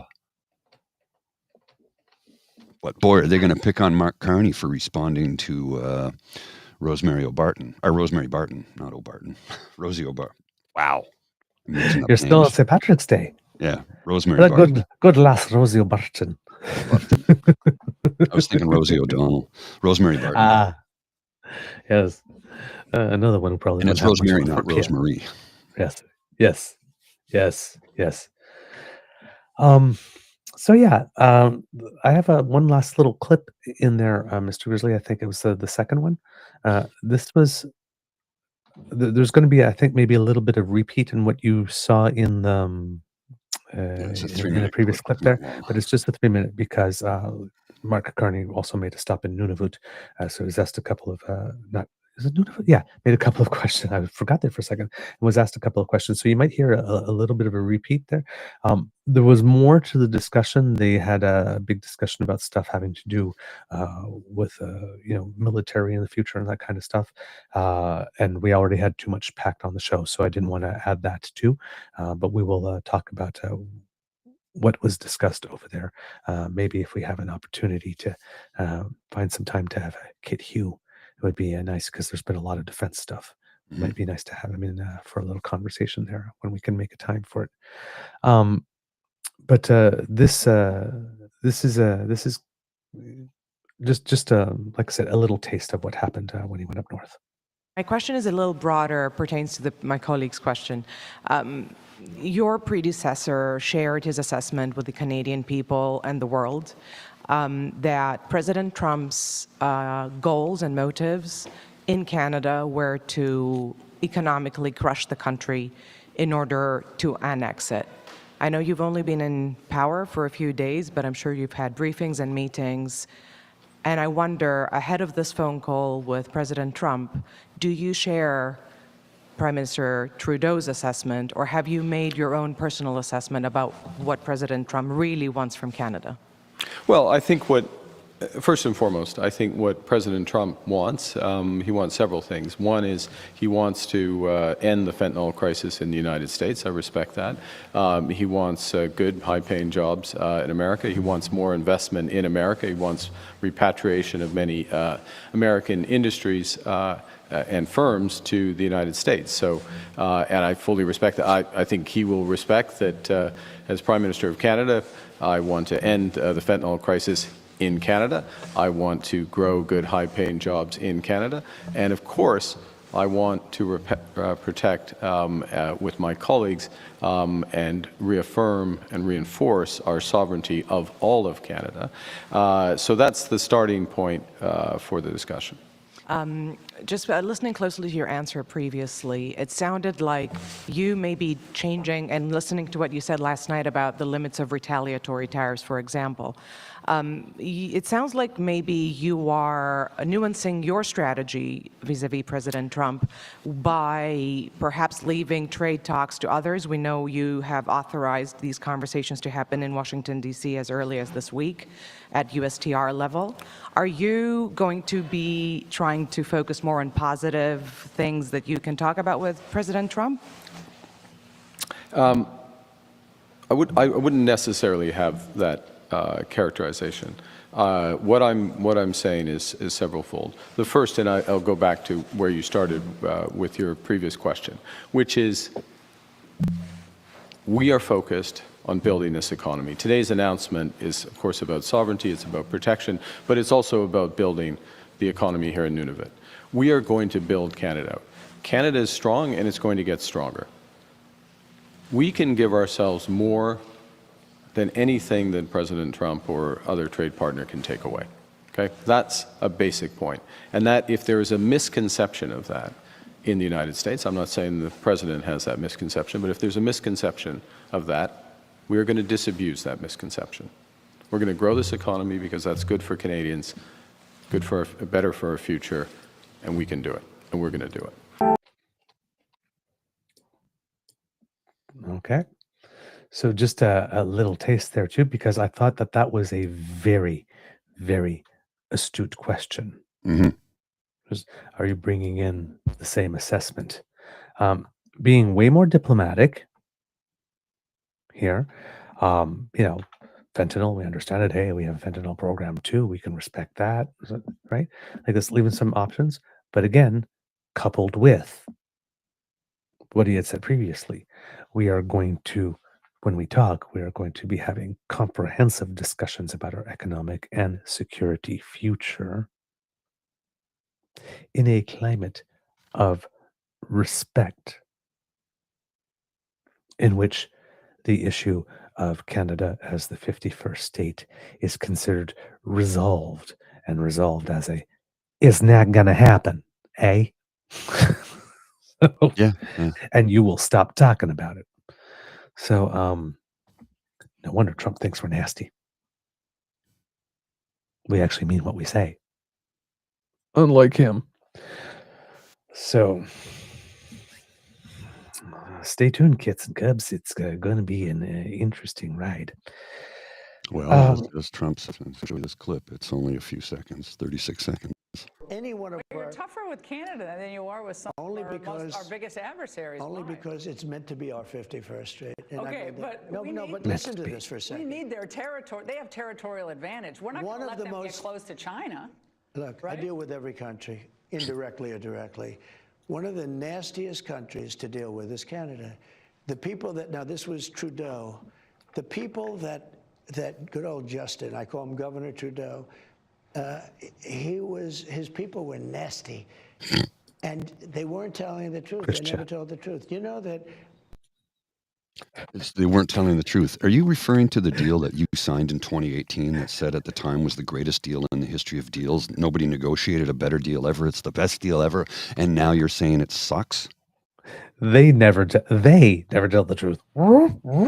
Projection alert. Projection alert. You think? Okay, Scott. Girl.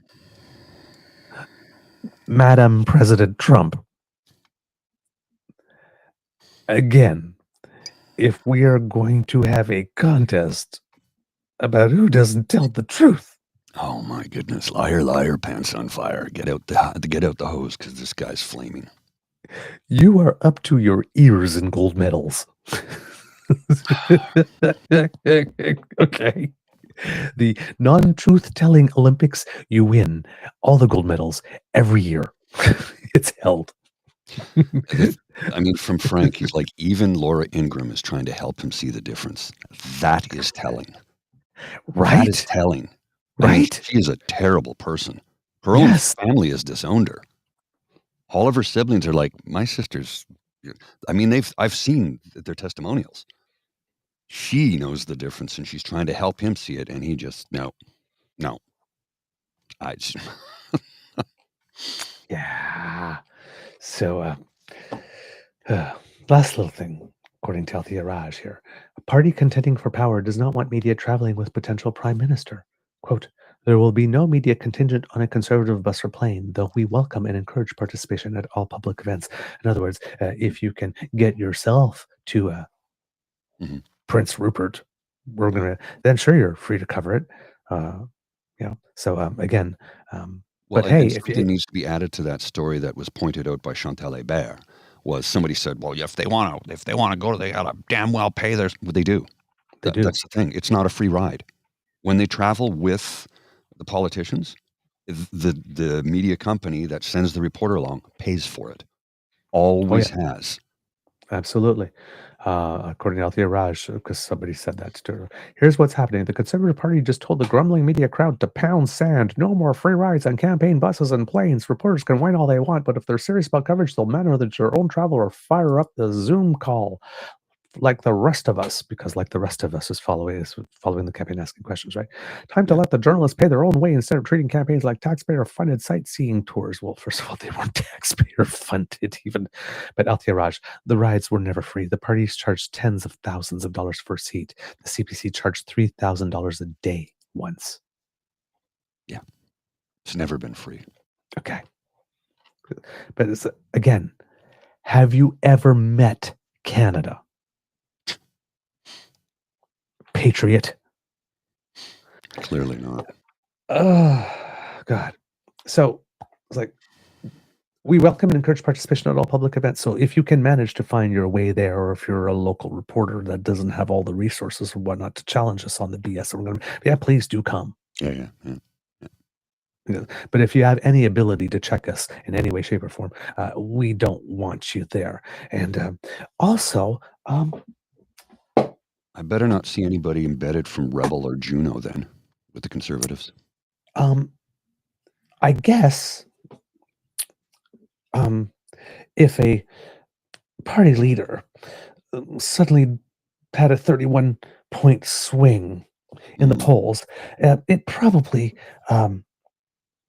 would not be the first choice of a campaign to have journalists embedded in the campaign so that they can witness all the arguments and fighting and blaming and backbiting and backstabbing and accusations and throwing people under the bus and positioning when it's very clear that he's going to lose for the future. I guess having the daily drama being covered by 7 or 8 journalists who are there and hear all the screaming behind the door all the time, thus distracting you from your news of the day, is probably something a party would want. They don't want their dirty laundry aired out in public. Nobody We're does, sniping at each other. But this it's going to be an interesting campaign. Here's the thing, that we don't even, when's the election? No writ has been dropped. No election has been called. House isn't sitting. The writ will probably be drawn on Sunday. You think? I would assume. Yeah. The House hasn't even reconvened, though. Pardon? The House has not reconvened. Parliament is not sitting. Doesn't have to. He can call it before the House reconvenes. The House has to reconvene on the 24th, but the House has to reconvene on the 24th, right? Which is Monday. Oh shit! Election. Weeks away. Yeah. Election writs usually are drawn on Sunday. Sunday is the 23rd. So if the House is not coming back on the 24th, the writ will be drawn on the 23rd.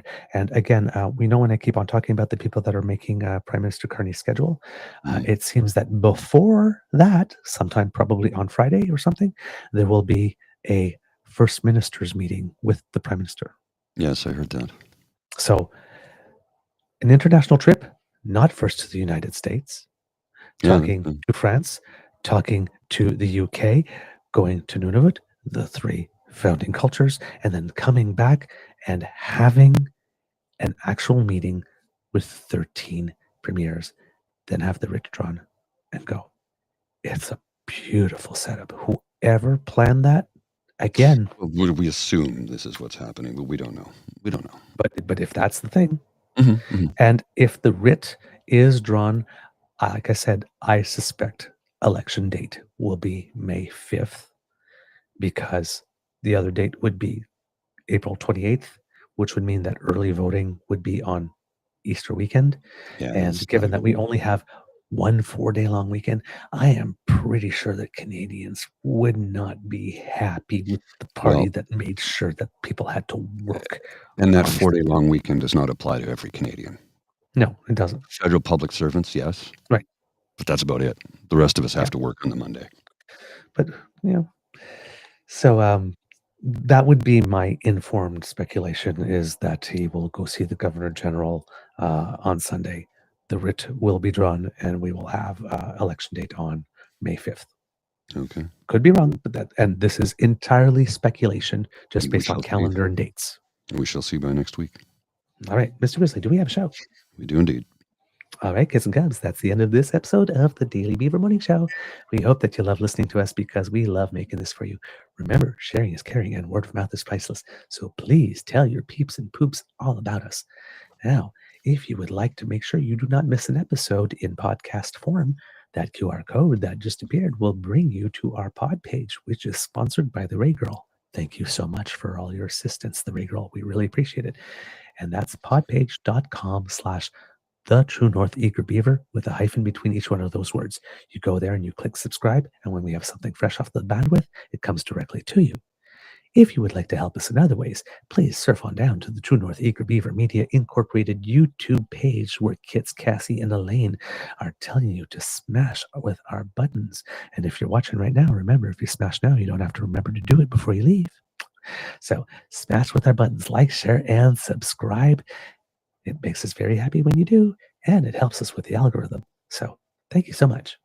If you would like to help us in yet another way, because we do incur some costs to bring the show to you, and if you would like to support and encourage us to do more because you like the quality of our product, we would be very happy to receive your assistance. The QR code by Mr. Grizzly's Head brings you to our coffee page, where you will find our tip jar, also affectionately known as the Eager Beaver Lodge Emergency Hydration Fund, where we work very hard to prevent dry beaver. We dedicate ourselves. No, nothing. It's a terrible affliction. It's a terrible affliction. So, how would you know? How would you know? So I've heard. People talk. I listen. I have empathy. Something. Watch the latest Bert Kreischer stand-up on Netflix. If you were easily offended, don't watch it. But I laughed uncontrollably for 60 minutes last night. Uncontrollably. It is hilarious. So if you would like to help us in our quest to fight dry beaver, please make a donation to our coffee page. That's coffeeko-fi.com/eagerbeaver, all in one word. Or if you'd like to bypass the PayPal CE Bros, send us a direct transfer to truenortheagerbeaver@gmail.com. That ensures that your transaction is 100% Canadian, and it also has the bonus of ensuring that your favorite grizzly and beaver get 100% of your donation, because nobody takes a cut. Money goes straight into the account. Exactly. So No middle thank you of it. so Boom. much. Done. Instant. Yep. Exactly. No fuss, no muss. So thank you so much for all of your support in that way. Because democracy is something that you do, kids and cubs. How about following a couple of examples of some Canadians who have taken to writing the CBC Ombudsman yet again? Yes. Yeah, you might want to, very strongly suggesting and inferring that the prime minister is a liar when there's absolutely nothing out there, just based on the job he had in the past, might not meet journalistic standards. And you might want better consideration, because this is. You have to remember with the CBC, you're a shareholder. You own part of it. Mm-hmm. You pay for it. So you are entitled to write the ombudsman and ask for a performance review. It is your asset. Yes, it's your asset. Use it. Don't boycott it. Make it better. All right. Mr. Grizzly, do you have some words of wisdom? I've been rather blank lately, and I think it has to do with the fact that I've been fighting this uphill battle against depression, and I was too tired on Monday night to do an ASMR, so I'm going to... Sorry, there's drilling here again. I might record something later today if I have a few moments when it's quiet. But I've been fighting an uphill battle. I have a doctor's appointment tomorrow. I'll be discussing my mental health with him at great detail, and hopefully we can figure something out. I'm looking at alternative solutions in accordance with maybe probably increasing my medication. That being said, I'm doing much better this week than I was 2, 3, 4 weeks ago. It has been a steady climb back up that hill to get to the mountaintop once again. So, get out, get some exercise, get some fresh air if you have the energy to do so. When you're battling depression, you oftentimes don't have the energy to get out of bed, let alone bathe. I know what that's like. I'm forced to get up to do this show every day, which I'm grateful for. So I'm grateful for all the kids and cubs who encourage me. Having a dog in my life that needs to go out 3 times a day, sometimes 4, make sure that I get out and get some fresh air and exercise. So I understand if you're not in the position to do that right now. I can empathize because I've been there more times than I care to mention. Right now, I'm forcing myself to do things when I don't want to because my body's telling me not to. But you know what? At the end of the day, I always feel better. So if you are battling depression, if you are battling the physical exhaustion portion of depression, try and get a little walk in, get some fresh air. Maybe just walk to a park bench, sit down for a few minutes, have a cup of coffee, a cup of tea, whatever suits your fancy. Get some fresh air. Enjoy this springtime weather that we're getting because it's not spring yet. I'm predicting spring on March 21st. That's the first day of spring. Going out on a limb there, eh? Yeah. All right. Kids and cubs, it could be a tough world out there. So please be kind to and gentle with yourself and come back for a really fun Easter egg. You are listening to a True North Eager Beaver Media Incorporated podcast. The True North Eager Beaver podcasts are proudly brought to you by our founding sponsors, the Misfit Mysteries from Corvid Moon Publishing, your source for science fiction, fantasy, and cozy mysteries featuring a broad diversity of characters, CanadianTarot.com, their uniquely Canadian online eclectic tarot community, and the Peppermaster, hot pepper sauces made from farm-fresh ingredients to thrill your taste buds and expand your mind. We are grateful to the Crier Media Network for its support, Pete Jarvis for our artwork, and Paul Joseph Something for our opening and closing sequence music.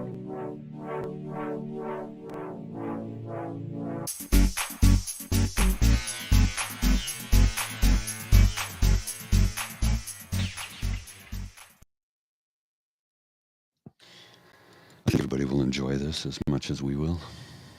Let me just switch it up here. I'm going to switch it up here so we can do this. So it'll be there. That works a little bit better, right?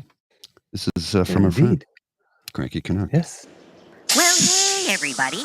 It looks like the meth lab below us is burning the fuck down. Putin, Trump, Elon, and their minions are laying the groundwork right now to justify invading us. Hey, fuck you, buddy! And don't let anyone bullshit you otherwise. Trump is trashing our border treaties, labeling them illegitimate, straight out of Putin's invasion handbook. They're purging the Pentagon, FBI, and other institutions of loyal officers and installing obedient stooges ready to follow Trump's every twisted illegal order. Meanwhile, Elon and his incel hacker dream team are recklessly dismantling critical federal agencies, compromising the United States digital infrastructure and national security.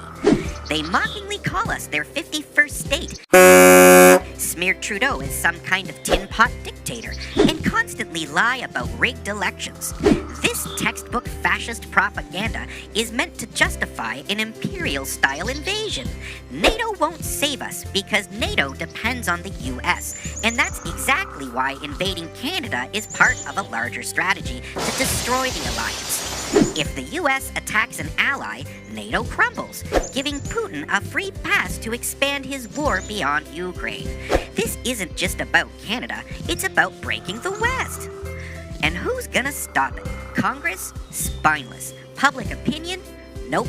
Trump gives no fucks. His only goal now is avoiding an orange jumpsuit. He'll drown his cult in a tidal wave of propaganda, whipping them into a bloodthirsty frenzy while America's last shreds of global credibility burn to the ground. Fascists like Putin and Trump don't declare wars, they wage them. No permission, no warning, just gaslighting and destruction. Complacency is fascism's greatest weapon, but I'm heartened to see so many of us finally waking the fuck up. Trump isn't just trolling, these are real threats to our sovereignty. And if you think we could, or should, be America's 51st state, you can fuck right off with the rest of MAGA. Elbows up, Canada. Until next time, stay frosty. Our friend Cranky Canuck knocking it out of the park once again. And to drive home a lot of what he just said is another clip of the comb-over president.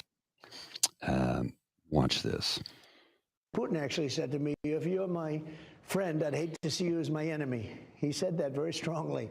But I had, with all of that, I had a very good relationship with Putin. I had a very good relationship with President Xi, a very good relationship with Kim Jong-un of North Korea. Lots of good relationships. And that's a positive thing. That's not a negative thing. But at the same time, I'm about our country. So that's why we're talking about tariffs. We'll be taking in trillions of dollars. I want to get to the tariffs in a minute because we're gonna. Very strongly. He said it to me very strongly. What the hell does that mean? I know. There's one more thing I want people to see. Mr. Grizzly just sent you a link. You might have heard that the other day there was a huge protest in Greenland because there were protests in favor of the EU. Well, it turns out that there are other protests in other places going on, and there have been some in Belgrade, in Budapest, in Bucharest, in Moldova, in a whole bunch of places. This is some images from Serbia. If you look at all the people. That's pretty big. It's a massive 300,000 protest. people. Yes. Wow. There are protests in Hungary, Viktor Orban, Serbia, Mr. Vukic. All of these countries that might be somewhat friendly or friendly-ish. The people, the countries are tired of their illiberal democracies. There's also a lot of these protests going on in the United States, but for some reason the protest footage doesn't seem to be making the news. I wonder why. If you need to be heartened, as Canada's favorite collection of snowflakes has just told us, you might want to look. We have friends. We have lots of friends. So people like freedom. Happened yesterday.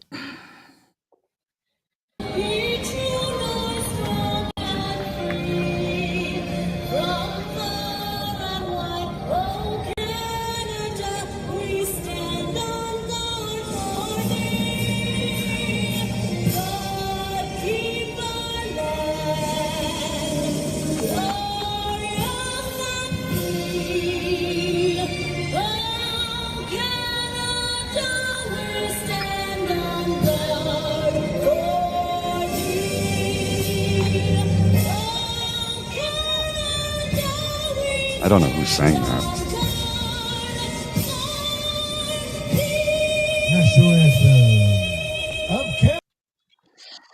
So somebody said, who did that? Well, that guy actually is there every day, and he will play anything you ask him to if you pay him, apparently. He's there every day, that guy. So Yes. this, for those who can't see, that was right in front of the lawn. Directly in front of the White House, yes. Yes. We have friends. All right. Have a beaver-fic day, everyone. All right. I'll see you later.